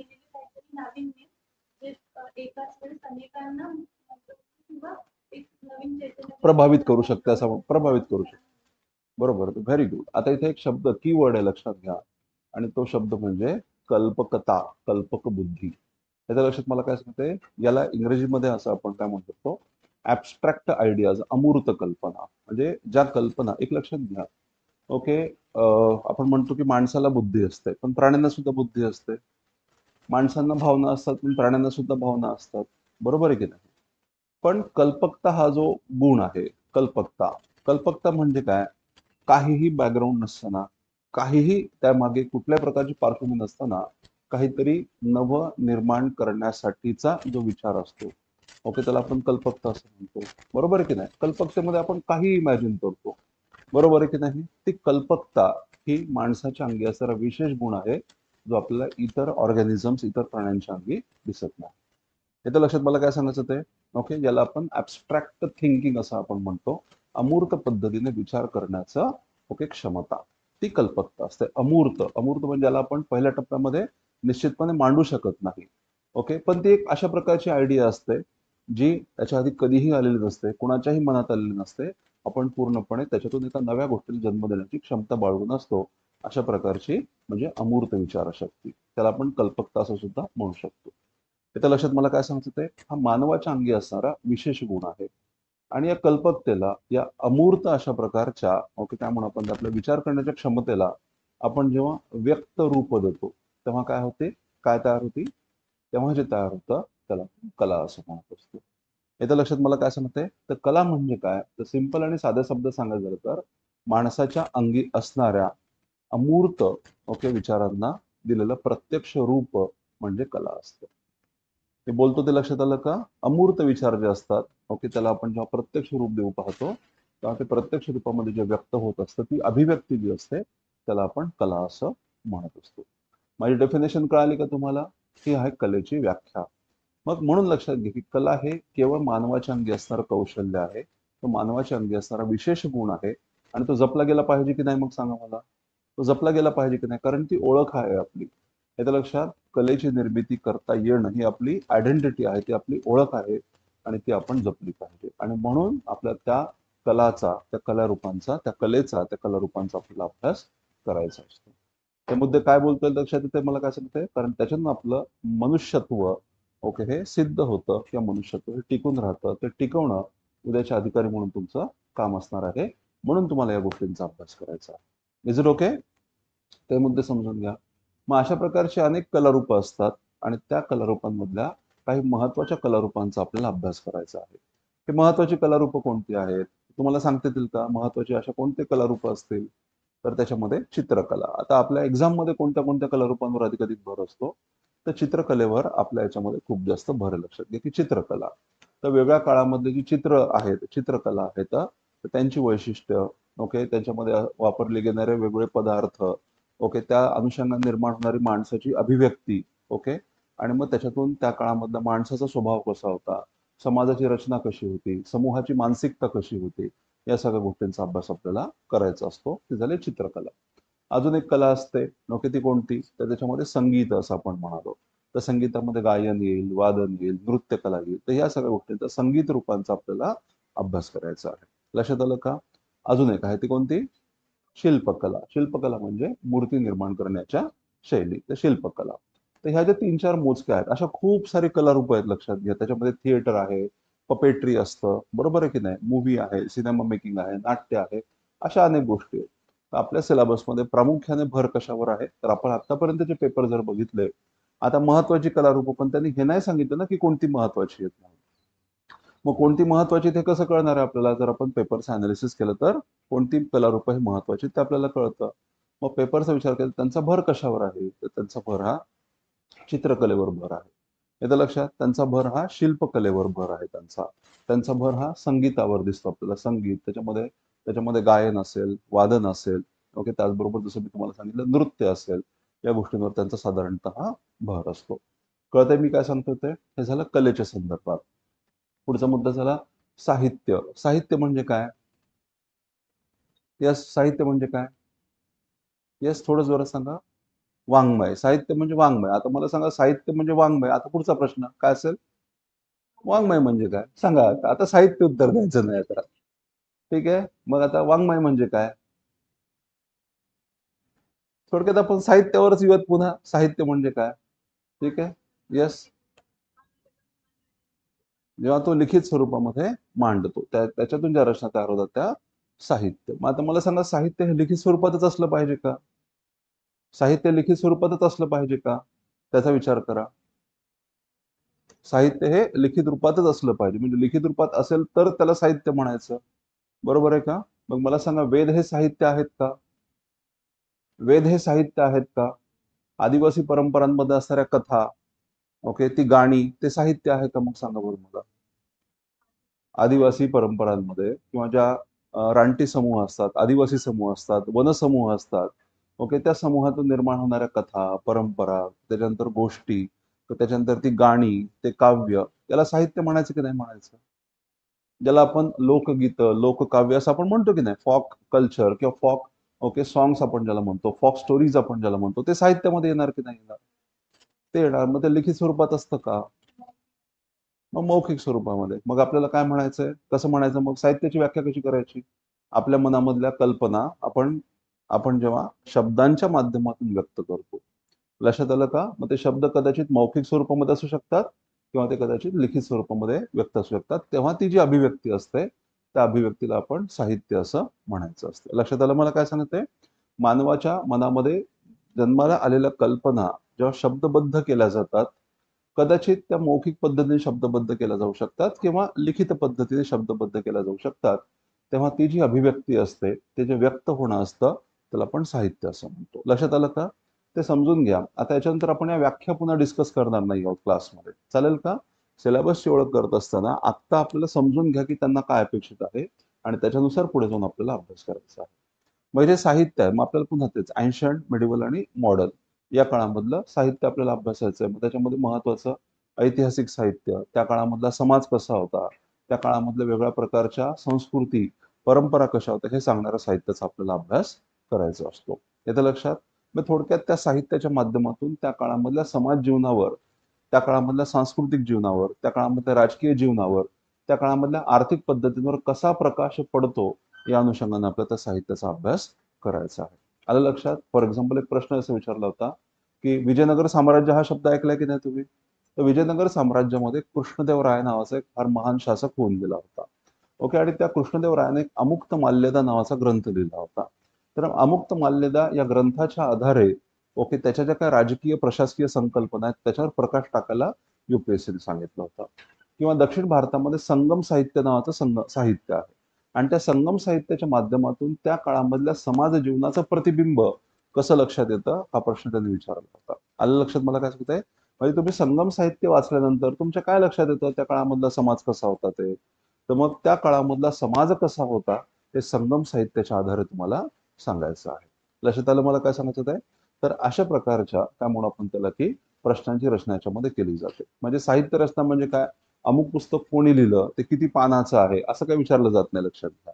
चालेल का? कोणी लिहिलं हे विचारतात, पण त्या पुस्तकापेक्षाही त्या पुस्तकामधल्या कंटेंटमध्ये कोणत्या प्रकारच्या कल्पना, कोणत्या प्रकारचे विचार किंवा कोणत्या प्रकारची परिस्थिती त्यांनी मांडलेली आहे, ओके, त्याच्यावर एक्झाममध्ये प्रश्न विचारले जातात. तसं मग स्थापत्य शैली. स्थापत्य म्हणजे काय असतं? स्थापत्य म्हणजे काय असतं? स्थापत्य म्हणजे वास्तुरूपामध्ये उभी केलेली रचना. मग त्याच्यामध्ये सुद्धा ओके दोन प्रकारचं असू शकतं. एक फक्त कामापुरतं स्थापत्य, मग त्याच्यामध्ये कुठल्याही प्रकारचा नाविन्याचा, सौंदर्याचा अभाव असतो. पण स्थापत्याचा हेतू काय असतो? पुन्हा तेच, की आपली जी कल्पकता आहे ती व्यक्त करण्यासाठी जेव्हा वास्तुरचनांचा अंगीकार केला जातो, तेव्हा त्याच्यातून वेगळ्या प्रकारच्या डिस्टिंक्टिव्ह अशा प्रकारच्या स्थापत्य शैली उभ्या होतात. तर स्थापत्याचा वापर हा केवळ राहण्यासाठी किंवा वावरण्यासाठी केला जात नसून त्याचे अनेक उद्दिष्ट असू शकतात. ते उद्दिष्ट काय असू शकतात? फॉर एक्झाम्पल असा विचार करा, आपल्याला अशोक माहिती आहे, अशोका?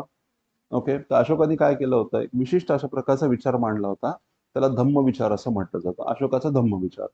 तर अशोकाने कल्पना तर निर्माण केला, विचार तर निर्माण केला, पण आता त्याला प्रश्न पडला की हे लोकांपर्यंत पोहोचवायचं कसं? तर मग अशोकाने काय केलं? मोठे मोठे खांब तयार केले. त्या खांबांवर आपले संदेश त्याने कोरले, आणि ते संदेश असणारे खांब साम्राज्याच्या विविध भागांमध्ये देऊन त्याने रोवून टाकले. या ठिकाणी स्थापत्याचा वापर कशासाठी केला गेला? तर राजाचं मनोगत प्रजेपर्यंत पोहोचण्यासाठी त्या ठिकाणी स्थापत्याचा वापर केला जातोय. आलं लक्षात मला काय सांगतंय? म्हणजे इथं स्थापत्याचा वापर ओके नेमका कशासाठी केला जातो? ओके, तर ही गोष्ट आपल्याला त्याच्यामध्ये अभ्यासायची असते. असाच एक प्रश्न युपीएससी सुद्धा विचारला होता. मध्ययुगीन काळामधल्या मंदिरांचा जर विचार केला तर मंदिरांवर जी शिल्प कोरण्यात आलेली आहेत त्या शिल्पांच्या आधारे त्या काळामधलं तत्वज्ञान कोणत्या प्रकारचं होतं, त्या काळामधलं समाज जीवन कशा प्रकारचं होतं, याच्यावर प्रश्न विचारलेला आहे. म्हणजे शिल्पांवरून समाज व्यवस्थेचा अभ्यास आपल्याला करायचा आहे. कळते मला काय सांगायचं ते? शिल्पांवरून ओके त्या लोकांची विचार प्रणाली काय होती, तत्वज्ञान कशा प्रकारचं होतं, याचं चिंतन आपल्याला त्याच्यामध्ये मांडायचं होतं.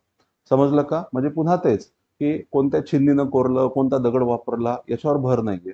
त्याच्यातून लक्षात काय येतं, त्याच्यातून महत्वाचं काय ओके आपल्याला त्यांची कौशल्य काय कळतात. किंवा जसं मी तुम्हाला सांगितलं मुघलांच्या बाबतीमध्ये, की मुघलांचं स्थापत्य म्हणजे दोन परंपरांचा संगम होता.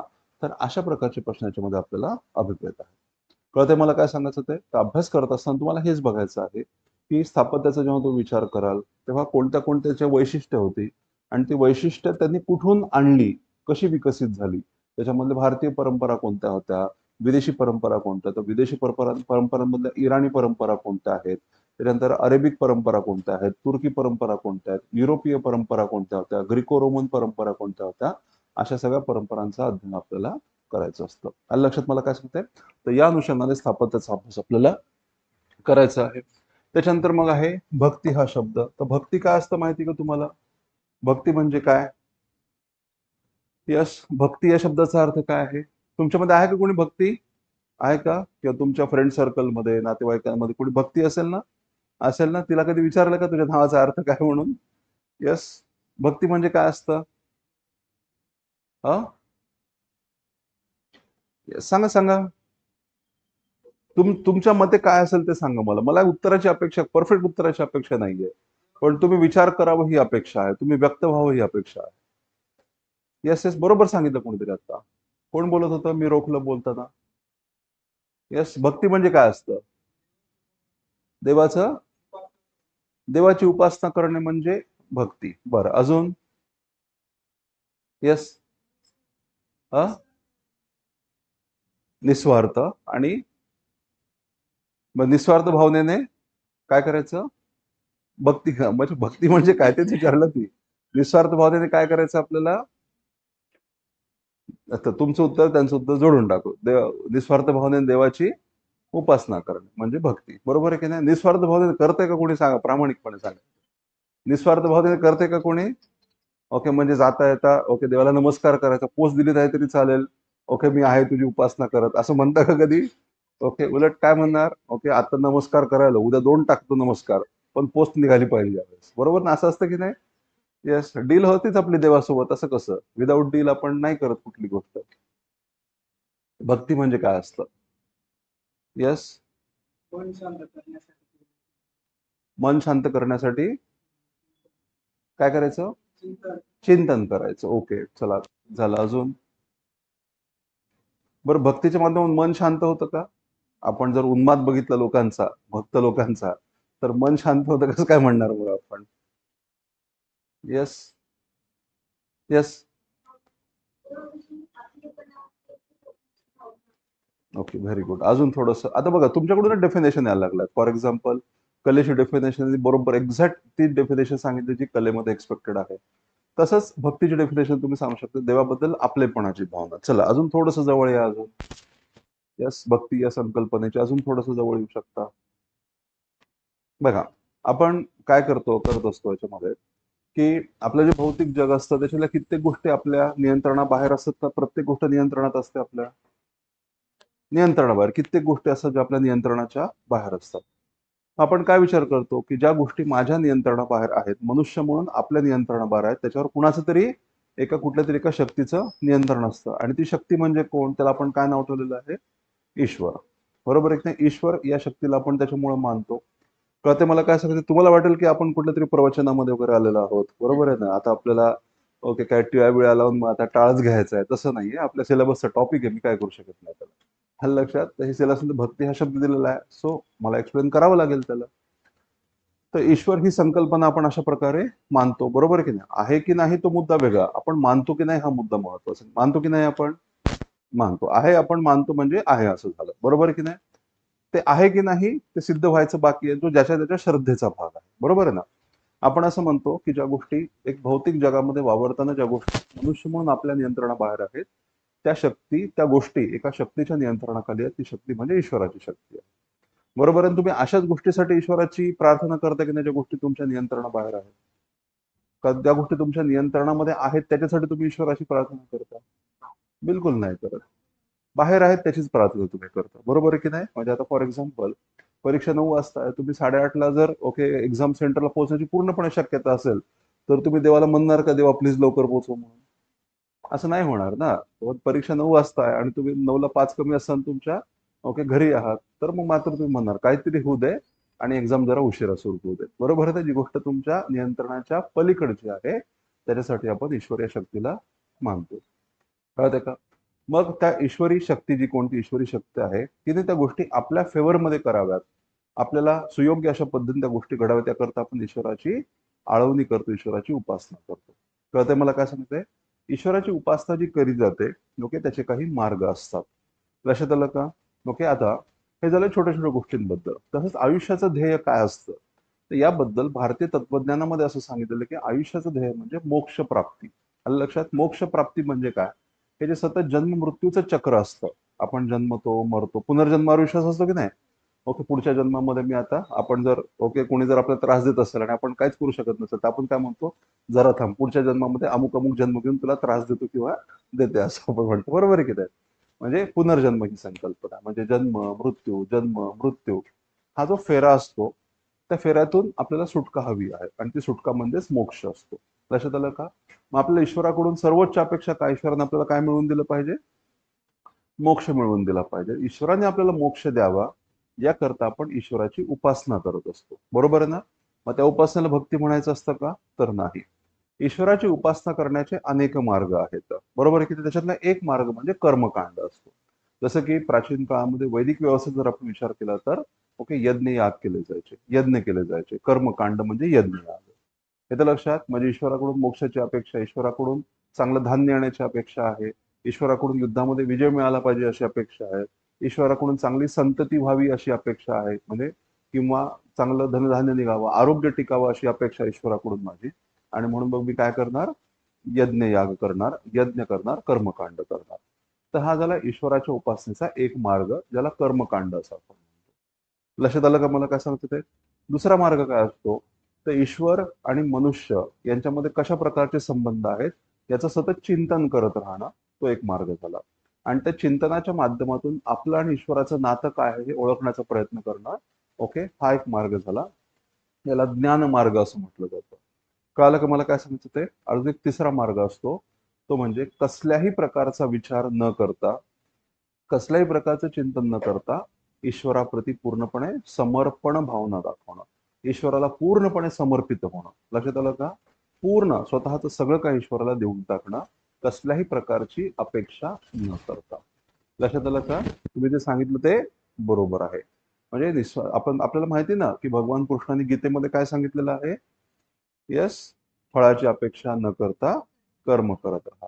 तो कोणता मार्ग आहे? तो भक्ती मार्ग आहे. लक्षात घ्या.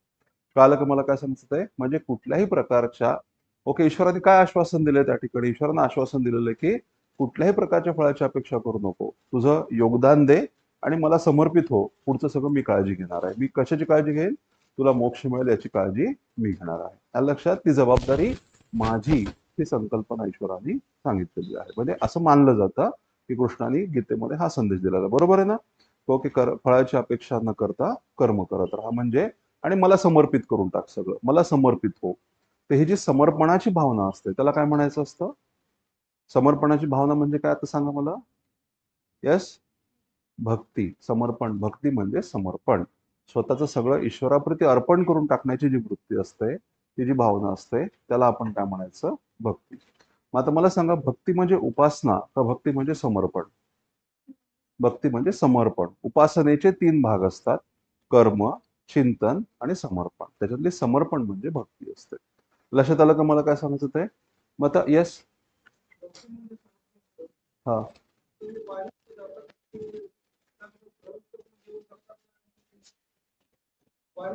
हा हा हो, पण गृहस्थ, मग तेच सांगतो ना की समर्पणासाठी तुम्ही तुमचे गृहस्थ जीवन सोडण्याचा गरज नाही आहे. आयुष्यामधली सगळी कर्तव्य पार पाडून तुम्ही समर्पण करू शकता. हा एक भक्ती विचार आहे. हेच तर आपल्या तत्वज्ञान या पॉईंटमध्ये डिस्कस करायचं आहे ना. कळालं का मला काय सांगते? त्याच्यामध्ये जो कर्म मार्ग आहे आणि दुसरा चिंतन मार्ग. चिंतन मार्ग किंवा ज्ञान मार्ग तो काय सांगतो की तुम्हाला सगळं सोडून संन्यासत्व घ्यावं लागेल. सगळं सोडून तुम्हाला जंगलामध्ये जाऊन चिंतन करावं लागेल. पण मग आपण जंगलामध्ये जाऊन चिंतन करायला लागलो तर भौतिक जीवनाला पुढे कोण नेणार आहे मग? बरोबर आहे की नाही? मनुष्य म्हणून जन्माला आल्यानंतर तुम्हाला मनुष्य म्हणून असणारी कर्तव्य, त्या जबाबदाऱ्या पार पाडाव्या लागतील की नाही? त्या पार पाडणंच तुम्हाला सांसारिक जीवनामध्ये अपेक्षित असतं. तुम्ही जर सांसारिक जीवनाचा त्याग केला तर मनुष्य म्हणून आपण टिकणार नाहीत. आपली रेस, आपली प्रजाती लगेच नष्ट होऊन जाईल. बरोबर आहे की नाही? म्हणून सांसारिक जीवनामध्ये सुद्धा तुम्ही ईश्वराची आराधना करू शकता. हा संदेश भक्तीला दिलेला आहे. असे अनेक भक्तीचे प्रवाह भारताच्या वेगळ्या भागांमध्ये निर्माण झाले. दक्षिण भारतामधली भक्ती आहे, उत्तर भारतामधली भक्ती आहे, पश्चिम भारतामधली भक्ती आहे आणि त्याच्यामध्ये महाराष्ट्रातली एक विशेष भक्ती येते म्हणजे वारकरी परंपरा. तर वारकरी परंपरा हेच सांगते, लक्षात घ्या, की तुम्ही तुमच्या सांसारिक जीवनाचा त्याग न करता, लक्षात आलं का? वारकरी परंपरा असं सांगते की सांसारिक जीवनाचा त्याग न करता ईश्वराप्रती तुम्ही पूर्णपणे समर्पित राहू शकता. लक्षात आलं का? असं कोणी म्हटलंय का की काय म्हणू आपण त्याला, की कांदा कोणता तो कांदी मुळा भाजी अवघी विठाई माझी. बरोबर आहे की नाही? म्हणजे माझी विठाई कशामध्ये आहे? कांदा मुळा भाजीमध्ये आहे की नाही? सांसारिक जीवन आणि ओके, काय म्हणू आपण त्याला, की भक्ती जीवन म्हणा किंवा आपण त्याला स्पिरिच्युअल लाईफ म्हणजे फिलॉसॉफिकल तात्विक जीवन यांच्यामध्ये संगम साधण्याचा प्रयत्न याच्यामध्ये केलेला आहे. तुकोबाराया, ओके, संत तुकाराम महाराज सांसारिक जीवन जगत होते आणि प्लस त्यांनी ईश्वराची, ओके, ईश्वराप्रती समर्पण सुद्धा त्यांनी पुढे नेलेलं आहे. ती भक्ती परंपरा आहे. याचं लक्षात मला काय सांगते? तर मग ह्या सगळ्या गोष्टी आपल्या याच्यामध्ये अभ्यासाच्या असतात. याचं लक्षात? येस. काय काय? हा, ज्ञान मार्ग म्हणजे चिंतन मार्ग. हा दोन्ही एक मार्ग. 3 मार्ग आहेत टोटल: कर्म, ज्ञान आणि भक्ती. कर्म मार्ग भक्ती मार्गामध्ये येत नाही. कर्म म्हणजे कर्मकांड, भक्ती म्हणजे समर्पण. हा, येस, एक्झॅक्टली. कर्म म्हणजे कर्मकांड. कर्मकांड, यज्ञ याग करणं. ओके, वेगळ्या प्रकारचे कर्मकांड करणं म्हणजे कर्ममार्ग. कारण प्राचीन काळामध्ये वैदिक जीवनामध्ये काय केलं जायचं? ईश्वराकडून आपल्याला काहीतरी मागायचंय, करा यज्ञ, करा यज्ञ. यज्ञाच्या माध्यमातून ईश्वराकडे काहीतरी मागण्याची परंपरा त्या काळामध्ये होती. परंतु ते कुणाला जमणार आहे? श्रीमंत लोकांना जमणार आहे. ज्यांना यज्ञासाठी खर्च करण्याची क्षमता ज्यांना आहे त्यांना जमणार. पण सामान्यांचं काय? चिंतन मार्ग कुणाला जमणार आहे? जे संसार सुखातून ओके निवृत्त होऊ शकतात त्यांना चिंतन मार्ग जमणार आहे. पण मग माझ्या मागे कुटुंबाचं खटलं असतात, मी कसं काय निवृत्त होऊ शकतो?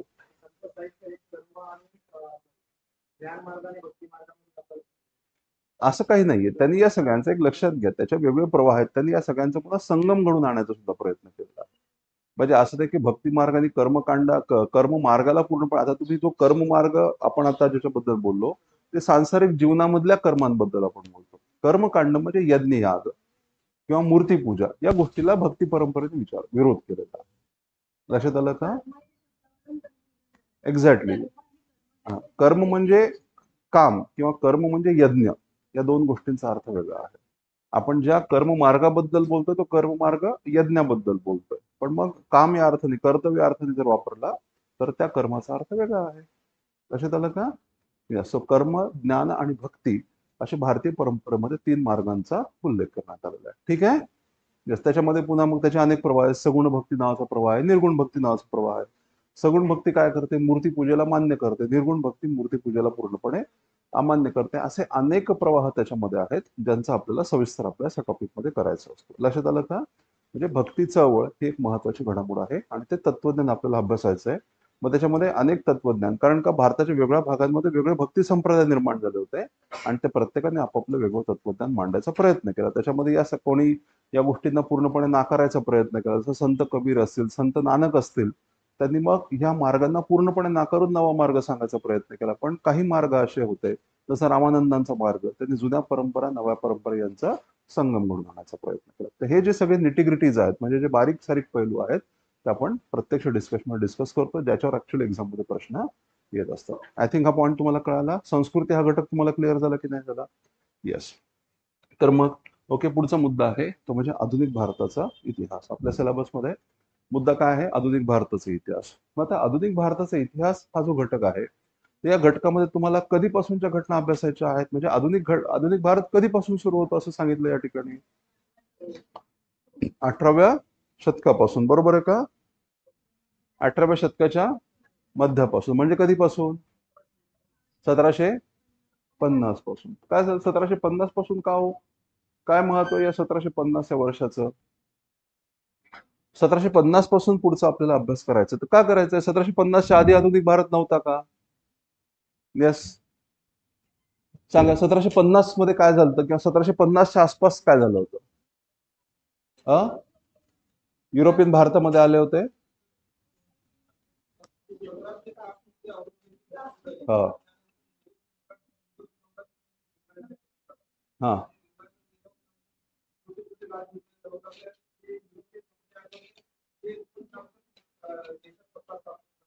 आपला वर्षाचा विषय कोणता आहे? 1750. तुम्ही कोणत्या वर्षाला रेफर केलं? माझा प्रश्न सिंपल आहे. 1750च्या आसपासचं काय झालं होतं त्याला पण आधुनिक भारताची सुरुवात म्हणायचं. अलाहाबादचा तह का महत्वाचा आहे? कंपनीला काय मिळालं? बंगालचे कर गोळा करण्याचा अधिकार दिला. म्हणजे नोकर बनली कंपनी. मग नोकर झाले म्हणून सेलिब्रेट करायचं का? नाही. येस. हा. 1750च्या आसपासचं काय झालं होतं की ज्यामुळे आपल्याला असं म्हणतो की आधुनिक भारताची सुरुवात झालेली? येस, प्लासीचं युद्ध झालं. प्लासीच्या युद्धाचं काय महत्व ते सांगा मला. प्लासीचं युद्ध का महत्वाचं आहे? काय काय? त्याच्या आधी मुघलांनी सुद्धा वर्चस्व मिळवलं होतं, त्याच्या आधी तुर्कांनी सुद्धा वर्चस्व मिळवलं, त्याच्या आधी अरबांनी वर्चस्व मिळवलं होतं, त्याच्या आधी कुशाणांनी वर्चस्व मिळवलं होतं. पण मग कुशाणांची सत्ता स्थापन झाली तेव्हाही नवीन पर्व सुरू झालं की मुघलांची सत्ता स्थापन झाली तेव्हाही नवीन पर्व सुरू झालं की मग त्याला का नाही आपण आधुनिक भारत असं म्हणतो? आधुनिक युद्धनीतीचा अवलंब बाबरने सुद्धा केला होता. प्रत्येक वेळेला युद्धनीती बदलत जाणार, जी नवी युद्धनीती येणार ते आधुनिक असणार आहे. येस. थोडस बरोबर सांगतायत, अजून थोडं स्पेसिफिक व्हा, माझं एवढंच म्हणणं आहे. तुमच्या आता लक्षात येते की उत्तरामध्ये आपण स्पेसिफिक असणं किती आवश्यक असतं ते? आलं लक्षात? स्पेसिफिक म्हणजे नेमकं मोजकं आपल्याला त्याच्यामध्ये मांडायचं कारण आपल्याला वर्ड लिमिट असते, बरोबर आहे ना? यस यस यस सांगा. 1750च्या आसपास बरोबर सांगितलं. घटना कोणती होती? प्लासीच्या युद्धाची घटना होती, बरोबर ना? प्लासीचं युद्ध घडून आलं आणि प्लासीचं युद्ध भारतीय इतिहासामध्ये का महत्वाचं आहे? कारण त्या प्लासीचं युद्ध घडून येण्याच्या आधी ईस्ट इंडिया कंपनी काय होती? एक व्यापारी कंपनी होती आणि प्लासीच्या नंतर ती काय बनायला सुरुवात झालेली आहे? राजकीय सत्ता. पण प्लासीचं युद्ध हे अशा प्रकारचं संक्रमण अवस्था आहे ज्यामध्ये एका व्यापारी संस्थेचं रूपांतर एका राजकीय सत्तेमध्ये व्हायला सुरुवात झालेली आहे, बरोबर ना? Okay, trading entity okay started transforming into political power. Okay, राजकीय सत्तेमध्ये रूपांतरण होत आहे. मग राजकीय सत्ता म्हणून काम करत असताना ईस्ट इंडिया कंपनीच्या हाती जे अधिकार आले त्या अधिकारांचा वापर करून त्यांनी भारतीय राजकीय जीवनामध्ये बदल घडून आणलेत की नाही? भारतीय राजकीय व्यवस्था बदलली त्यांनी. भारतीय आर्थिक व्यवस्था बदलली की नाही बदलली? भारतीय आर्थिक व्यवस्था आर्थिक संरचना ब्रिटिशांनी बदलली. भारताच्या समाज जीवनात बदल झाले की नाही? भारताच्या समाज जीवनात बदल झाले. आणि म्हणून ही गोष्ट लक्षात घ्या की प्लासीचं युद्ध हे यासाठी महत्वाचं आहे की प्लासीच्या युद्धाने ब्रिटिशांना एका राजकीय सत्ता म्हणून प्रस्थापित केले आणि राजकीय सत्ता या नात्याने काम करत असताना त्यांनी भारतीय समाज जीवनामध्ये, भारतीय आर्थिक जीवनामध्ये, भारतीय राजकीय जीवनामध्ये आमूलाग्र अशा प्रकारचे बदल घडवून आणले आणि त्या बदलांमुळे आजच्या आधुनिक भारताची पायाभरणी झाली होती. म्हणून या घटनेला आधुनिक भारताची सुरुवात असं म्हटलं जातं. माझा मुद्दा कळाला का? मग तुमचं उत्तर आणि माझं उत्तर याच्यात थोडंफार अंतर आहे की नाही? का बरंच अंतर आहे? बरंच अंतर आहे. लक्षात आलं का? आणि हे एक्झामला एक्सपेक्टेड लक्षात घ्या. ओके, जेव्हा आपण आधुनिकता झाली म्हणजे बदल झाला असं आपण म्हणतो. मग त्या बदलामागचा घटक काय होता? तर ब्रिटिशांची सत्ता स्थापना. मग ब्रिटिश सत्ता स्थापनेसाठी काय कारणीभूत ठरलं? तर प्लासीचं युद्ध कारणीभूत ठरलं. म्हणून ही आधुनिक भारताची सुरुवात मानली गेली आहे. कळालं का? यस. मग याच्यामध्ये आपल्याला कशावर भर द्यायचा आहे? याच्यामध्ये आपल्याला कशावर भर द्यायचा आहे? पुन्हा बघा. ओके, 18व्या शतकाच्या मध्यापासून पुढे. ओके, कशावर भर आहे पुन्हा त्याच्यावर? महत्वपूर्ण घटना, व्यक्तिमत्व आणि महत्वाचे इश्यूज. इश्यूज असा शब्द वापरलाय, मुद्दे किंवा समस्या. या गोष्टीवर त्याच्यामध्ये भर आहे. म्हणजे पुन्हा याच्यावर तीनच गोष्टींवर भर आहे, लक्षात घ्या. भर का आपल्याला कशावर द्यायचा आहे? घटनांवर भर द्यायचा आहे, बरोबर आहे ना? म्हणजे मग प्लासीचं युद्ध, पानिपतचं तिसरं युद्ध, बक्सारचं युद्ध, या झाल्या घटना, बरोबर आहे की नाही? ओके, अशा प्रकारच्या घटनांवर किंवा अँग्लो अफगाण युद्ध, मराठा युद्ध, ओके, अशा प्रकारच्या काही महत्वाच्या किंवा ओके दांडी यात्रा ही झाली घटना, बरोबर ना? छोडो भारत चळवळ ही झाली घटना. तर अशा प्रकारच्या महत्वाच्या घटनांवर आपल्याला भर द्यायचा आहे. चालेल का?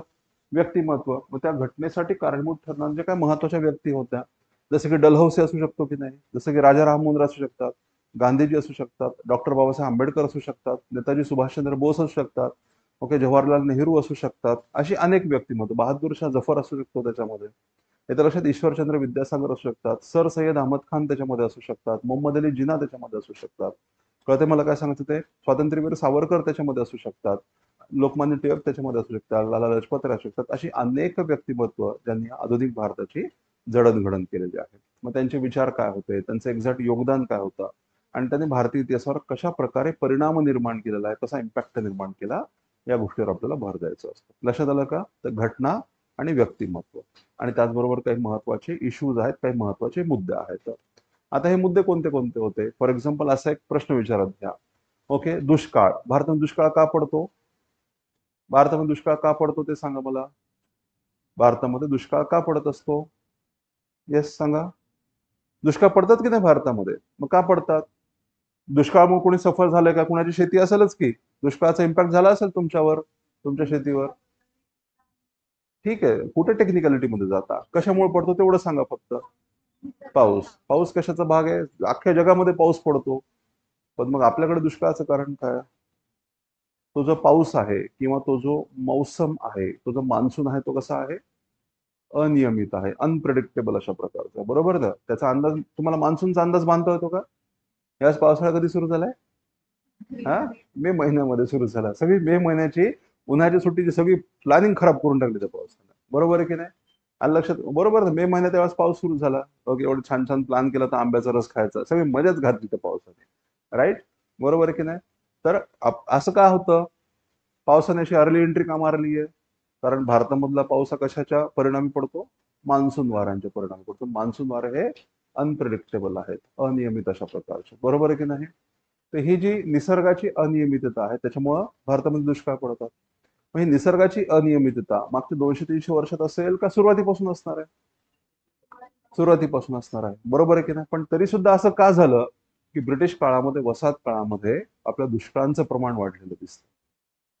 लक्षात आलं का मला काय सांगत होते? तर मग असं होतं का की भारतामध्ये ब्रिटिशांची सत्ता स्थापन झाली म्हणून निसर्ग सुद्धा नाराज झाला, ये कुछ पसंद नाही आया आपने को असं म्हणून? असं काही असेल का? असं मुळीच नाहीये ना. निसर्ग निसर्गाचं रेग्युलरली काम करतो, तो अनियमितच आहे. पण ब्रिटिश काळामध्ये दुष्काळ का पडताना दिसतात जास्त? आधी सुद्धा दुष्काळ पडले, नंतर सुद्धा दुष्काळ पडतात, पण ब्रिटिश काळात त्याचं प्रमाण, त्याची तीव्रता अधिक का आहे? हा युपीएससीचा प्रश्न आहे. मग मला सांगा, हा मुद्दा आहे की नाही? हा इश्यू आहे की नाही? अशा प्रकारचे इश्यूज पेपरमध्ये विचारले जातात. लक्षात आलं? किंवा अजून एक इश्यू तुम्हाला सांगतो. ब्रिटिशांनी भारत जिंकला. कुणाच्या मदतीच्या आधारे त्यांनी जिंकला? ब्रिटिशांच्या सैन्यामध्ये कोण होते? युरोपीय सैनिक होते का भारतीय सैनिक होते? भारतीय सैनिक होते. आता विचार करा की भारतीय राजांच्या पदरी भारतीय सैनिक, ब्रिटिशांच्या पदरी भारतीय सैनिक. म्हणजे ब्रिटिशांच्या हाती असणाऱ्या भारतीय सैनिकांनी भारतीयांच्या हाती असणाऱ्या भारतीय सैनिकांशी युद्ध केली आणि ब्रिटिश जिंकले. असं कसं शक्य आहे? हा प्रश्न युपीएससी विचारला. ते जे काय असेल ते कारण आपण क्लासमध्ये डिस्कस करायचं. आलं लक्षात मला काय सांगायचं ते? प्रश्न कळाला का तुम्हाला? इश्यू म्हणजे काय हे कळालं का तुम्हाला? सिलेबसमध्ये इश्यू हा जो पॉईंट दिलेला आहे त्याच्या आधारे कसे प्रश्न होतात हे समजून घ्या. हे मला तुम्हाला सांगायचं. चालेल का? मग ते ब्रिटिशात जास्त प्रोफेशन होते, ट्रेंड आर्मी होती, आर्टिलरी होती, त्या सगळ्या गोष्टी त्याच्यामध्ये येते. जातीपातीचा सुरुवातीच्या मध्ये अभाव होता, ब्रिटिशांनी त्यांना संधी दिल्या वगैरे वगैरे, अशा अनेक गोष्टी त्याच्यामध्ये आहेत. पण इश्यू म्हणजे काय, त्या पॉईंटच्या आधारे प्रश्न कसे विचारले जातात हे समजून घ्यायचं आपल्याला. चालेल का? त्या झाला आधुनिक भारताचा इतिहास. त्याच्यामध्ये त्यांनी एक विशिष्ट पॉईंटला अजून जास्त भर दिला, तो म्हणजे स्वातंत्र्य संघर्ष.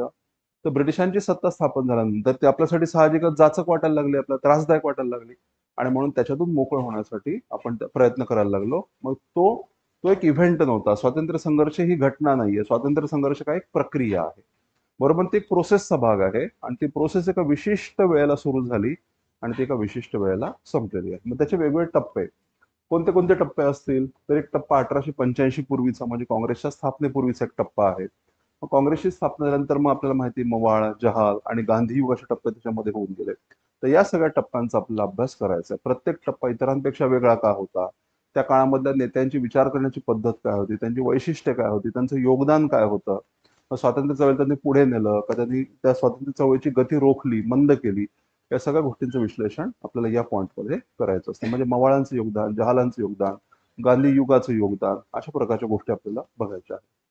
त्यानंतर देशाच्या विविध भागांमध्ये स्वातंत्र्य लढ्यात योगदान देणारे महत्वाचे योगदानकर्ते, कॉन्ट्रीब्युटर्स आणि त्यांचं योगदान, अशा प्रकारचा पॉईंट आपल्याला सिलेबसमध्ये दिलेला आहे. तर महत्वाचे योगदान करते, मग महत्वाचे योगदानकर्त्यांमध्ये महिला असू शकतात की नाही सांगा मला? कामगार असू शकतात की नाही? विदेशी व्यक्ती असू शकतील का? विदेशी व्यक्ती ज्यांनी भारताच्या स्वातंत्र्य संघर्षासाठी मदत केलेली आहे, जसं अॅनी बेझंट झालं, आहेत की नाही? प्रॉमिनंट नाव आहे अॅनी बेझंट, ज्यांनी भारताला होम रूल मिळावा याकरता प्रयत्न केले होते. असे विदेशी व्यक्ती असतील, महिला असतील, वेगळ्या प्रदेशामध्ये प्रादेशिक नेते असतील, आदिवासी असतील, कामगार असतील, ओके, स्त्रिया असतील, लहान बालक असतील, लहान बालक असतील का? ओके, शाळकरी मुलं असतील का? तर शाळकरी मुलांनी सुद्धा स्वातंत्र्य संघर्षामध्ये महत्वाचं योगदान दिलं होतं. मग त्यांनी देशाला काय दिलं आणि त्याच्या बदल्यामध्ये त्यांनी त्या स्वातंत्र्य संघर्षाला काय दिलं आणि त्याच्या बदल्यात त्या समूहाला पुढे काय मिळालं आपल्या व्यवस्थेमध्ये, या सगळ्यांचं अनालिसिस आपल्याला त्याच्यामध्ये करायचं. म्हणजे महिलांनी काय योगदान दिलं, त्याच्या बदल्यामध्ये महिलांना काय मिळालं, ओके, येतं लक्षात? आदिवासींनी काय दिलं, त्याच्या बदल्यात आदिवासींना काय मिळालं, कामगारांनी काय दिलं, कामगारांची उपलब्धी काय, या सगळ्या गोष्टींचं त्याचं विश्लेषण आपल्याला या पॉईंटमध्ये करायचं असतं. लक्षात आलं का? महिलांचं योगदान काय होतं गांधी युगामधला, ओके, स्वातंत्र्य संघर्षामध्ये महिलांच्या योगदानावर टिप्पणी करायला सांगितलेली, विदेशी व्यक्तींच्या योगदानावर टिप्पणी करायला सांगितलेली आहे. तर अशा प्रकारचे प्रश्न त्याच्यामध्ये असतात. त्याच्यानंतर आहे स्वातंत्र्योत्तर इतिहास. त्याच्यामध्ये आपल्याला काय सांगितलं की स्वातंत्र्योत्तर देशांतर्गत, ओके, दोन मुद्द्यांवर भर दिला जाईल, ते म्हणजे एकीकरण आणि पुनर्गठन, बरोबर? इंटिग्रेशन आणि रिऑर्गनायझेशन, या दोन गोष्टींवर भर दिला जाणार आहे. आता बघा, एकीकरणाची गरज का निर्माण झाली होती? कारण ब्रिटिशांनी आपल्या भारताला कसं ठेवलं होतं? विखुरलेलं ठेवलं होतं का एकत्र बांधून ठेवलं होतं? विखुरलेलं ठेवलं का एकत्र बांधून ठेवलं होतं?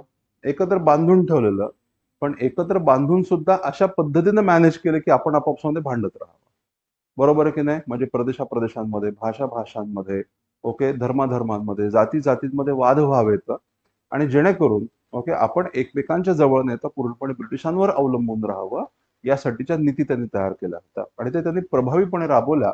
म्हणूनच आपल्याला स्वतंत्र व्हायला एवढी वर्ष लागली होती. पण स्वातंत्र्यासाठी एकी आवश्यक होती आणि ब्रिटिश आपल्याला एक होऊ देत नव्हते. बरोबर आहे की नाही? पण तरी सुद्धा वसाहतवादाच्या त्या आव्हानावर मात करून आपण एकत्र झालो. आपण एकत्र झालो, ब्रिटिशांना हाकललं. आपल्या लक्षात आलं की एकत्र राहण्यामध्ये फायदा आहे, मग पुढे सुद्धा एकत्र राहायला पाहिजे आणि त्यासाठी आपण वेगळ्या प्रकारच्या उपाययोजना केल्या. मग त्याच्यातली एक महत्वाची उपाययोजना काय होती ते सांगा. एकीकरणासाठी, आपल्या देशाला संघटित ठेवण्यासाठी, एका आपल्या देशाला इंटिग्रेटेड म्हणजे एकत्रित ठेवण्यासाठी आपण पहिला महत्वाचा उपाय, पहिलं महत्वाचं, सगळ्यात पहिलं आणि सगळ्यात महत्वाचं पाऊल काय उचललं आपण? आपलं संविधान निर्माण केलं. बरोबर आहे की नाही? आपल्या ऐक्याचा पाया काय आहे? आपल्या राष्ट्रीयत्वाचा आधार काय आहे? संविधान. म्हणून संविधान निर्मिती, आता हे तुम्हाला पॉलिटीमध्ये सुद्धा येतं पेपर 2 मध्ये आणि हे तुम्हाला पेपर 1 मध्ये सुद्धा. संविधान निर्मितीसाठी आपण केलेल्या उपाययोजना लक्षात आलं का? त्याच्यानंतर मग झालं एकत्रीकरणाचा भाग. संस्थानांचं एकत्रीकरण आपण केलं. ओके, वेगळं संस्थान, 500 पेक्षा अधिक संस्थानं त्यावेळेला भारतामध्ये नव्हती. आपण त्यांना भारतामध्ये सामावून घेतलं, एकीकरण आपण केलं. पण मग आता झालं असं की एक मोठी खिचडी तयार झालेली आहे, त्याचं व्यवस्थितपणे ऑर्गनायझेशन करण्यात आलेलं नव्हतं. म्हणून मग वेगळ्या प्रकारे आपण रिऑर्गनायझेशन करायला सुरुवात केली. जसं की ट्रायबल एरियाज असतील, शेड्युल्ड एरियाज असतील. माहिती ना तुम्हाला, घटनेमध्ये शेड्युल्ड एरिया नावाची कन्सेप्ट आहे, ट्रायबल एरिया नावाची कन्सेप्ट आहे, आदिवासी प्रदेशी कन्सेप्ट आहे. हे तर लक्षात. त्याच्यानंतर मग रिझर्वेशनचं प्रिन्सिपल झालं. ओके, राखीव जागांचं होतं. हे कशाचा भाग आहे? हा त्या ओके रिऑर्गनायझेशनचा, पुनर्रचनेचा भाग आहे. किंवा तुम्हाला हे माहिती आहे, भाषिक आधारावर प्रांतांची पुनर्रचना केली गेली, माहिती असेल ना तुम्हाला. मराठी लोकांचा महाराष्ट्र, गुजराती लोकांचा गुजरात. तर ही जी पुनर्रचना झाली, ओके, हे पुनर्रचना आपल्याला या टॉपिक मध्ये अभ्यासायची असते. मी काय बोलतो कळते तुम्हाला? तर अशा पद्धतीने हे सिलेबसचा ओके अनालिसिस आपण करत असतो. तर पुढचा जो भाग आहे सिलेबसचा, ओके, तो भाग म्हणजे ओके जगाचा इतिहास. जगाचा इतिहास कधीपासून पुढे आपल्याला अभ्यासायचा असतो? 18व्या शतकापासून पुढील काळातील महत्वाच्या घडामोडी. 18व्या शतकापासून पुढील काळ, ठीक आहे, म्हणजे 1700 पासून पुढे. त्याच्यात भर कशावर आहे? महत्वाच्या घडामोडींवर. मग अशा कोणत्या महत्वाच्या घडामोडी असतील ते सुद्धा मग युपीएससीने ऑलरेडी क्लिअर केलेलं आहे. आता एमपीएससीने क्लिअर केलेलं आहे. जसं की औद्योगिक क्रांती, इंडस्ट्रियल रिव्होल्यूशन, त्याचप्रमाणे जागतिक युद्ध, ओके, पहिलं आणि दुसरं महायुद्ध, त्याची आपल्याला चर्चा करायची आहे. त्याचप्रमाणे राष्ट्रसीमांचं पुनःसीमांकन, रिऑर्गनायझेशन ऑफ द बाउंड्रीज, म्हणजे वेगळ्या देशांच्या सीमा त्या पुन्हा पुन्हा नव्याने कशा आखल्या गेल्या त्याच्यावर आपल्याला त्यामध्ये विचारलं जातं. असं एखादं एक्झाम्पल आहे का? भारताचंच एक्झाम्पल आहे की नाही? बाउंड्री रिऑर्गनायझेशन झालेलं आहे. पाकिस्तानची निर्मिती किंवा भारताची फाळणी हे त्या राष्ट्रसीमांच्या पुनःसीमांकनाचं एक महत्वाचं एक्झाम्पल आहे. बांगलादेश त्याचं एक्झाम्पल आहे की नाही मला सांगा? बांगलादेश सुद्धा ओके सीमाच्या ओके पुनर्रेखनाचं एक महत्वाचं एक्झाम्पल आहे. तसंच युरोपीय इतिहासामध्ये जर्मनीची निर्मिती झाली, ती अमेरिकन कॉलोनीज एकत्र येऊन त्यांनी अमेरिका नावाचा देश निर्माण केला. तर ह्या सगळ्या गोष्टी आपल्या त्या सीमांच्या ओके काय म्हणू आपण त्याला की सीमांकनामध्ये किंवा सीमांच्या पुनर्रेखनामध्ये त्याचा समावेश होत असतो. त्याच्या लक्षात, reorganisation of the boundaries of different nations. चालेल का? एखाद्या देशाची फाळणी किंवा देशांचं एकत्र येणं, प्रदेशांचं एकत्र येणं म्हणजे सीमांचं पुनर्रचना होणं. ओके, त्याच्यानंतर मग वसाहतीकरण आणि निर्वसाहतीकरण. वसाहतीकरण हा एक फार महत्वाचा मुद्दा आधुनिक जगामध्ये आपल्याला दिसून येतो. वसाहतीकरण म्हणजे काय? एखाद्या बलाढ्य अशा देशांनी एखाद्या कमकुवत अशा देशावर सर्वांगीण, सर्वंकष अशा प्रकारचं नियंत्रण प्रस्थापित करणं आणि त्या नियंत्रणाच्या माध्यमातून ओके कोणत्या प्रकारचा प्रभाव निर्माण करणं? राजकीय, राजकीय प्रभाव असतो का? राजकीय, आर्थिक आणि सगळ्यात महत्वाचं म्हणजे सामाजिक. सामाजिक मध्ये सुद्धा सगळ्यात मोठा प्रभाव आहे सांस्कृतिक किंवा वैचारिक. बरोबर आहे की नाही? आता लक्षात घ्या की वसाहतवादामध्ये वैचारिक प्रभाव हा सगळ्यात महत्वाचा घटक असतो. बरोबर आहे की नाही? आज सुद्धा मला सांगा की कोणत्या व्यक्तीला एलाइट, कोणत्या व्यक्तीला स्टँडर्ड समजलं जातं? जो व्यक्ती कोणती भाषा बोलतो? इंग्रजी बोलतो. बरोबर आहे की नाही? इंग्लिशमध्ये तो काही कचरा बोलत असेल, बरोबर आहे की नाही, पण तो इंग्लिशमध्ये बोलतोय म्हणजे तो कसा आहे? ग्रेट आहे, मग तो सोफिस्टिकेटेड आहे. बरोबर आहे ना? म्हणजे तो एकदम साहेब आहे असं आपण म्हणत असतो. बरोबर आहे का? हे तर लक्षात. म्हणजे इंग्रजी भाषेचं हे जे प्रभुत्व आहे ओके, तो कशाचा परिणाम आहे? तो त्या वसाहती मेंटॅलिटीचा परिणाम आहे. हा मुद्दा आहे तो लक्षात. मला काय सांगते? तर वसाहतवाद याच्यामध्ये काय असतं? वसाहतवादामध्ये वैचारिक प्रभाव निर्माण करणं, वैचारिक प्राबल्य प्रस्थापित करणं हे वसाहतवादामध्ये अभिप्रेत असतं किंवा एक अनिवार्य अशा प्रकारची गोष्ट आहे. तर ब्रिटिशांनी काय केलं? ब्रिटिशांनी भारतावर आपलं वर्चस्व टिकवण्यासाठी त्यांनी काय सांगितलं की तुमच्या भारतीय भाषा कशा आहेत? तुलनेने दुय्यम आहेत. सर्वश्रेष्ठ भाषा कोणती आहे? इंग्रजी भाषा. आणि म्हणून तुम्ही इंग्रजीचं प्राबल्य स्वीकारलं पाहिजे, इंग्रजीची गुलामगिरी तुम्ही स्वीकारली पाहिजे. मग साहजिक आहे, जेव्हा भारतीय लोक इंग्रजीचं महत्व स्वीकारतील तेव्हा ते अजून कोणाचं महत्व स्वीकारतील, अजून कोणाचं वर्चस्व स्वीकारतील? ऑटोमॅटिकली इंग्रजी ज्यांनी दिली त्या ब्रिटिशांचं वर्चस्व ते स्वीकारतील. अशा पद्धतीनं ब्रिटिशांनी भारतामधली आपली सत्ता दीर्घकाळ राखण्याचं नियोजन केलं होतं. हा झाला वसाहतवाद. लक्षात आलं मला काय सांगत होते? मी नेहमी माझ्या लेक्चर्समध्ये एक उदाहरण सांगत असतो. आपण डोसा खातो का? डोसा. तुमच्यापैकी असे किती लोक आहेत जे काटा चमचा घेऊन डोसा खातात? प्रामाणिकपणे सांगा. फोर्क असतो ना, काटा चमचा. खाता की नाही खाता? खातो, बरोबर आहे की नाही? म्हणजे एकदम पातळ असा ते कागदासारखा डोसा, ते क्रिस्पी असणारा, उभं आपण त्याला टोचत बसतो, बरोबर आहे की नाही? आपल्या बाजूचा एखादा हातानं खाणारा असेल तर 2 डोसे खाऊन मोकळे होते, आपला अजून पहिलाच तुकडा त्या काट्यामध्ये बसत नसतो, बरोबर आहे की नाही? मग फोर्कनी खाणं, काटा चमच्यानं खाणं ही कुठली संस्कृती आहे? ब्रिटिश. कारण ब्रिटिशांनी आपल्याला शिकवलं की खात असताना खाद्यपदार्थांना हात लावणं हे असभ्यतेचं लक्षण आहे, गलिच्छपणाचं लक्षण आहे. हाताने खाणं, हाताने म्हणजे खाद्यपदार्थांना हात लावणं आणि मग ते खाणं म्हणजे ते गलिच्छपणा हे ब्रिटिशांनी कुठेतरी आपल्या मनामध्ये एवढं जास्त बिंबवलं की आपण कुरकुरीत डोसा सुद्धा टोचा लावून खायचा प्रयत्न करत असतो. हा झाला सांस्कृतिक प्रभाव. हे बोलतो ते कळत आहे का? आपल्याला हे जाणवत सुद्धा नाही, बरोबर? मी आता बोललो तर तुम्हाला कदाचित तुमच्यापैकी काही लोकांना जाणवलं असेल. हे आपल्याला जाणवलं सुद्धा. आपल्याला काय वाटतं की दिलं म्हणजे ते टोचायचंच असते, काय करायचं त्याला टोचायची, बरोबर आहे की नाही? ते खाण्याची एक पद्धत आहे. तुम्ही जर साऊथ इंडियामध्ये गेला तर डोसा कसा खाल्ला जातो माहिती आहे तुम्हाला? प्रॉपर भातासारखा कुस्करून खातात, पोळीसारखा किंवा भातासारखा कुस्करून. ती खाण्याची पद्धत आहे डोसा खायची. आणि मग ते प्रॉपर इथपर्यंत सांबार वगैरे लागलं. तुम्ही पुढचं इमॅजिन तुम्ही तुमचं करा आता काय करायचं ते. लक्षात आलं का? ते भारतीय पद्धतीने खाद्यपदार्थ न खाता आपण इंग्लिश पद्धतीनं खाद्यपदार्थ खाण्याचा प्रयत्न करतो, कारण आपल्याला असं वाटतं की त्या पद्धतीनं खाणं हे सभ्यतेचं लक्षण असतं. हा झाला वसाहतवादाचा वैचारिक प्रभाव. लक्षात आलं का?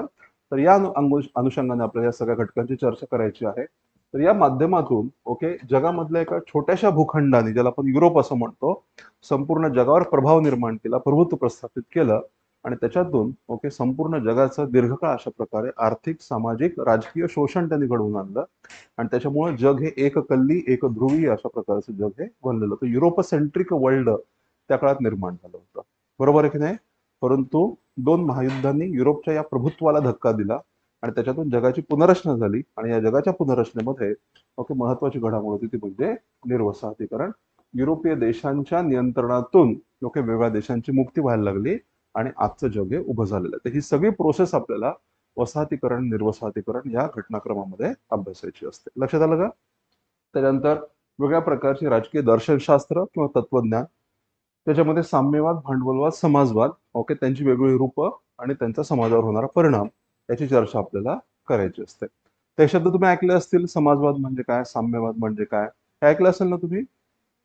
काय असं सांगा बरं, साम्यवाद, समाजवाद म्हणजे काय असतं? भांडवलवाद म्हणजे काय, समाजवाद म्हणजे काय, साम्यवाद म्हणजे काय, हे सांगेल का मला कोणी? हम्म. हातीदड म्हणजे साम्यवाद. ठीक आहे, अजून? बरं, ठीक आहे, चला बाकीच्यांनी सांगा, मग मी याच्यावर प्रश्न विचारायला सुरुवात करतो. साम्यवाद म्हणजे रक्तरंजित क्रांती करून समाजामधल्या निम्न वर्गाच्या हाती सत्ता हस्तांतरित करणं म्हणजे साम्यवाद असतं. येस, अजून? मग समाजवाद म्हणजे काय किंवा साम्यवादाची अजून कोणती व्याख्या सांगायची का कुणाला?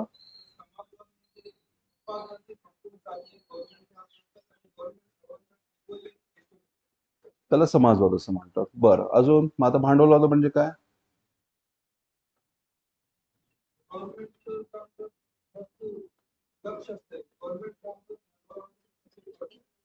बरं. बरं, पण ती फक्त आर्थिक व्याख्या झाली. आर्थिक संसाधन उत्पादनाची साधने आर्थिक व्याख्या झाल्या.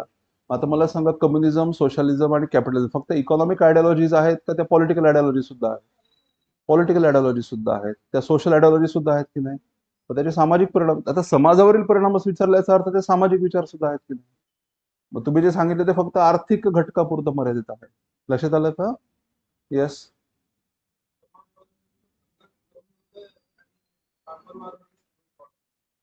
कुणाचा संघर्ष पण? आणि तो का वाढतो? का वाढतो, कशामुळं, काय असतं नेमकं?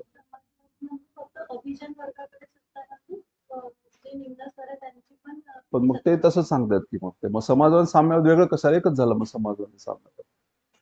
हा बरोबर आहे की नाही? येस. अजून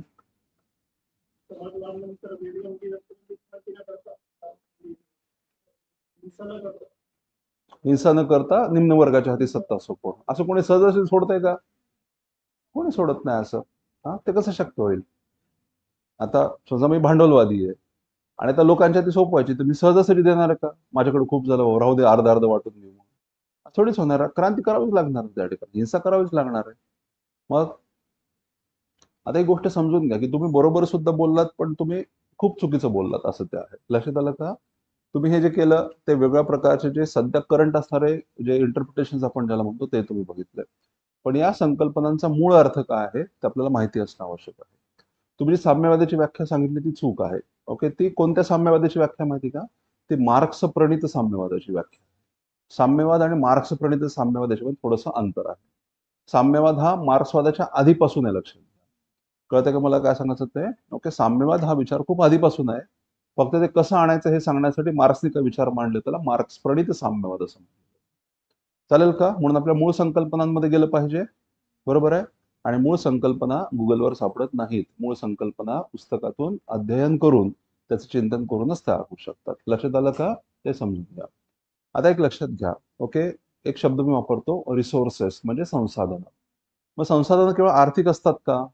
तर संसाधनं सामाजिक सुद्धा असतात, संसाधनं राजकीय सुद्धा असतात. जी थोडक्यात व्यवस्थापनाशी म्हणजे मानवाच्या व्यवस्थापनाशी, समूहाच्या व्यवस्थापनाशी निगडित संसाधन असतात, ज्याला आपण इंग्रजीमध्ये रिसोर्सेस असं म्हणतो. लक्षात आलं का? तर संसाधनं, त्या संसाधनांचं काय केलं जातं? त्या संसाधनांवर मालकी गाजवली जाते. बरोबर आहे की नाही? त्या संसाधनांचं व्यवस्थापन केलं जातं. त्या संसाधनांना नियंत्रित केलं जातं आणि त्या संसाधनांना वितरित केलं जातं. बरोबर आहे की नाही? मग संसाधनं असतात, त्या संसाधनांची काय काय असते? ओनरशिप असते का? संसाधनांना ओन केलं जातं. संसाधनांचं पुनर्वितरण केलं जातं का? म्हणजे डिस्ट्रीब्युशन केलं जातं की नाही? तर ओनरशिप, डिस्ट्रीब्युशन, कंट्रोल, मॅनेजमेंट. आलं लक्षात मला काय सांगते? तर या गोष्टी कोण करतं? लक्षात आलं का मी काय सांगतोय? संसाधनांचं मालकी कोणाची? संसाधनांचं वितरण कोण करतं? संसाधनांचं व्यवस्थापन कोण करतं? संसाधनांचं नियंत्रण कोण करतं? या प्रश्नाचं उत्तर काय असेल? एक उत्तर द्या तुम्ही. ओके, असे लोक, अभिजन वर्ग नाही म्हणायचं, असे लोक ज्यांनी त्या संसाधनांकरता गुंतवणूक केलेली आहे त्यांच्या हाती संसाधनांचे नियंत्रण, मालकी, व्यवस्थापन आणि वितरण हे अधिकार असतील तर त्या व्यवस्थेला भांडवलवाद असं म्हटलं जातं. लक्षात आलं का? संसाधनांना ओके नियंत्रित, वितरित, ओके व्यवस्थापन कोण करतं? जर असे घटक ज्यांनी त्या संसाधनांमध्ये गुंतवणूक केलेली आहे असे घटक जर ती गोष्ट करत असतील तर त्याला आपण भांडवलवादाची विचारसरणी असं म्हणतो. पण याच्यामुळे काय होतं? समाजामध्ये दोन वर्ग निर्माण होतात. एका वर्गाकडे सगळं काही साठत जातं, दुसऱ्या वर्गाकडे काहीच राहत नाही. त्याच्यामुळे समाजामध्ये दरी निर्माण होते.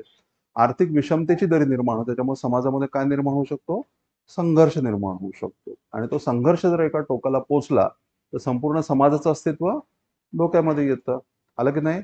मग अशा परिस्थितीमध्ये समाजामधला संघर्ष कमी होण्यासाठी कोण पुढाकार घेतं? आता सांगा, कोण पुढाकार घेतं? लोक तर स्वतःहून सोडणार नाहीयेत. संस्थांचं पुनर्वितरण होणं आवश्यक आहे. लोक स्वतःहून पुनर्वितरण घडवून आणणार नाहीत. मग कोण पुढाकार घेईल? शासन पुढाकार घेईल. बरोबर आहे की नाही?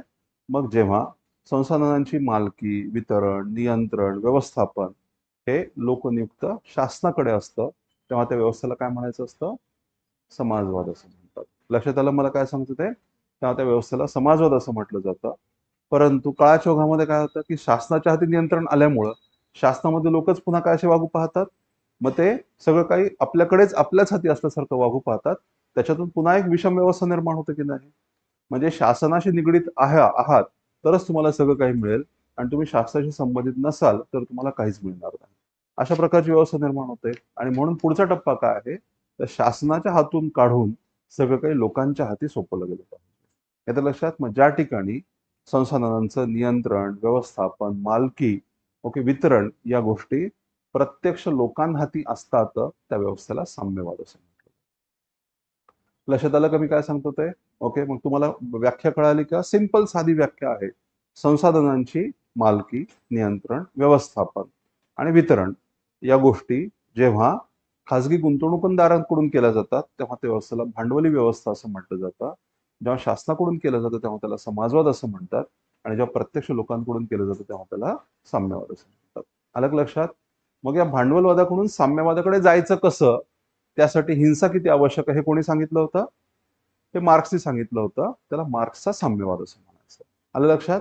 म्हणून मार्क्सवाद वेगळा, साम्यवाद वेगळा, पण दोघांमध्ये काही कॉमन गोष्टी आहेत. माझा पॉईंट लक्षात आला का? साम्यवाद असं नाही म्हणत की हिंसा झालीच पाहिजे. मार्क्स म्हणतो हिंसा झालीच पाहिजे. लक्षात आलं का? माओ म्हणतो हिंसा झालीच पाहिजे. त्याच्यामध्ये एक अंतर आहे. चालेल का? आयडियोलॉजीज या आहेत. लक्षात आलं का?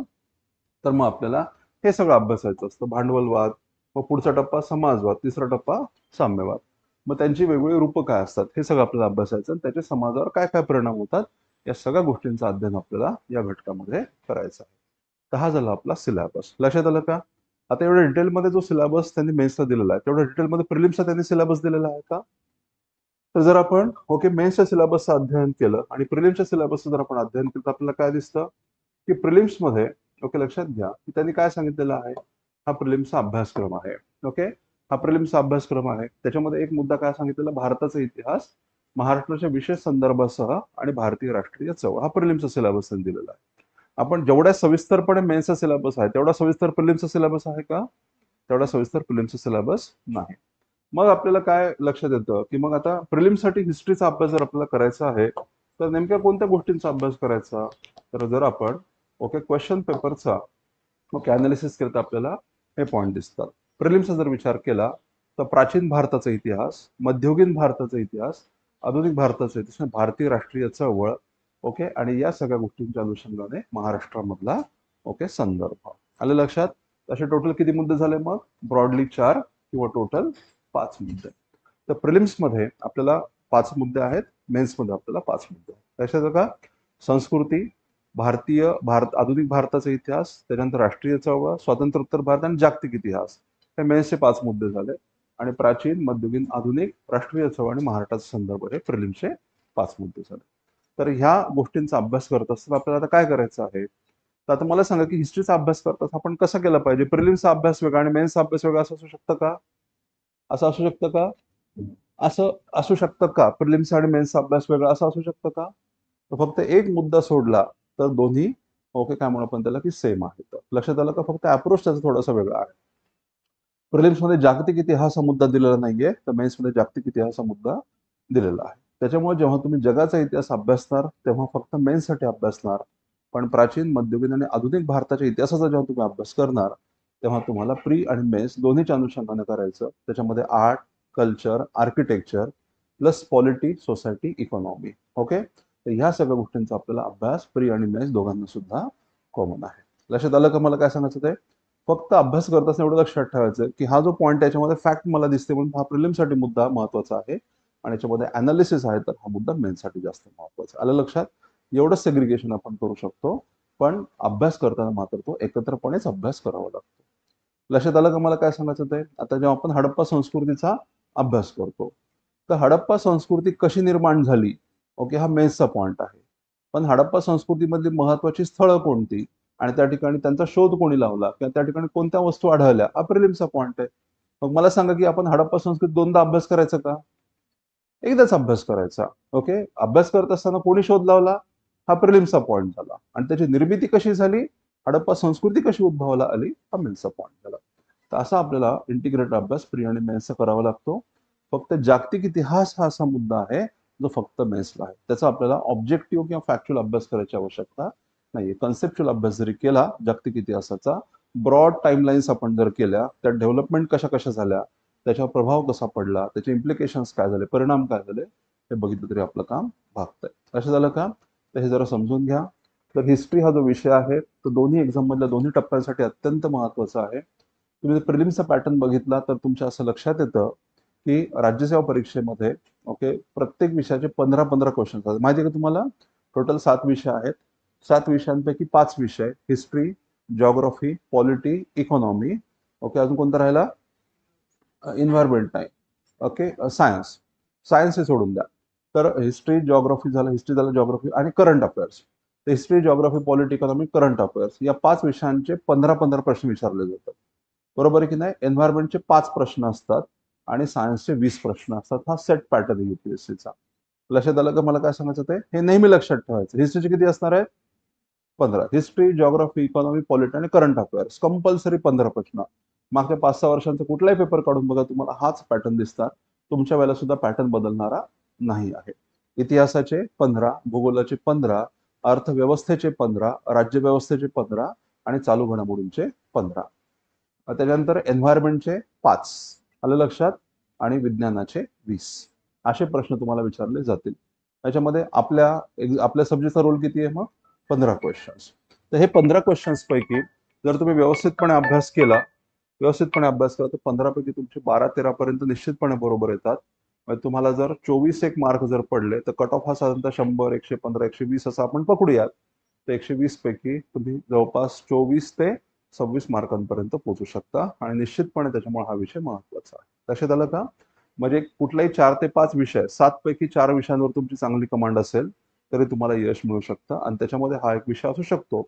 या विषयाचा एक फायदा असा आहे की हा विषय कधीही बदलणारा नाही. स्टॅटिक आहे. घडून गेलेल्या गोष्टींचा अभ्यास करायचा असल्यामुळं नेमकं काय विचारलं जाऊ शकतं याचा ऑलरेडी तुम्हाला अंदाज आलेला असतो आणि त्याच्यामुळं एकदा व्यवस्थितपणे अभ्यास केला, सगळे सिलेबसचे टॉपिक्स जर आपण कव्हर केले की आपल्याला क्वेश्चन पेपर प्रिडिक्टही करता येतो आणि अॅक्युरेसी सुद्धा आपली वाढते.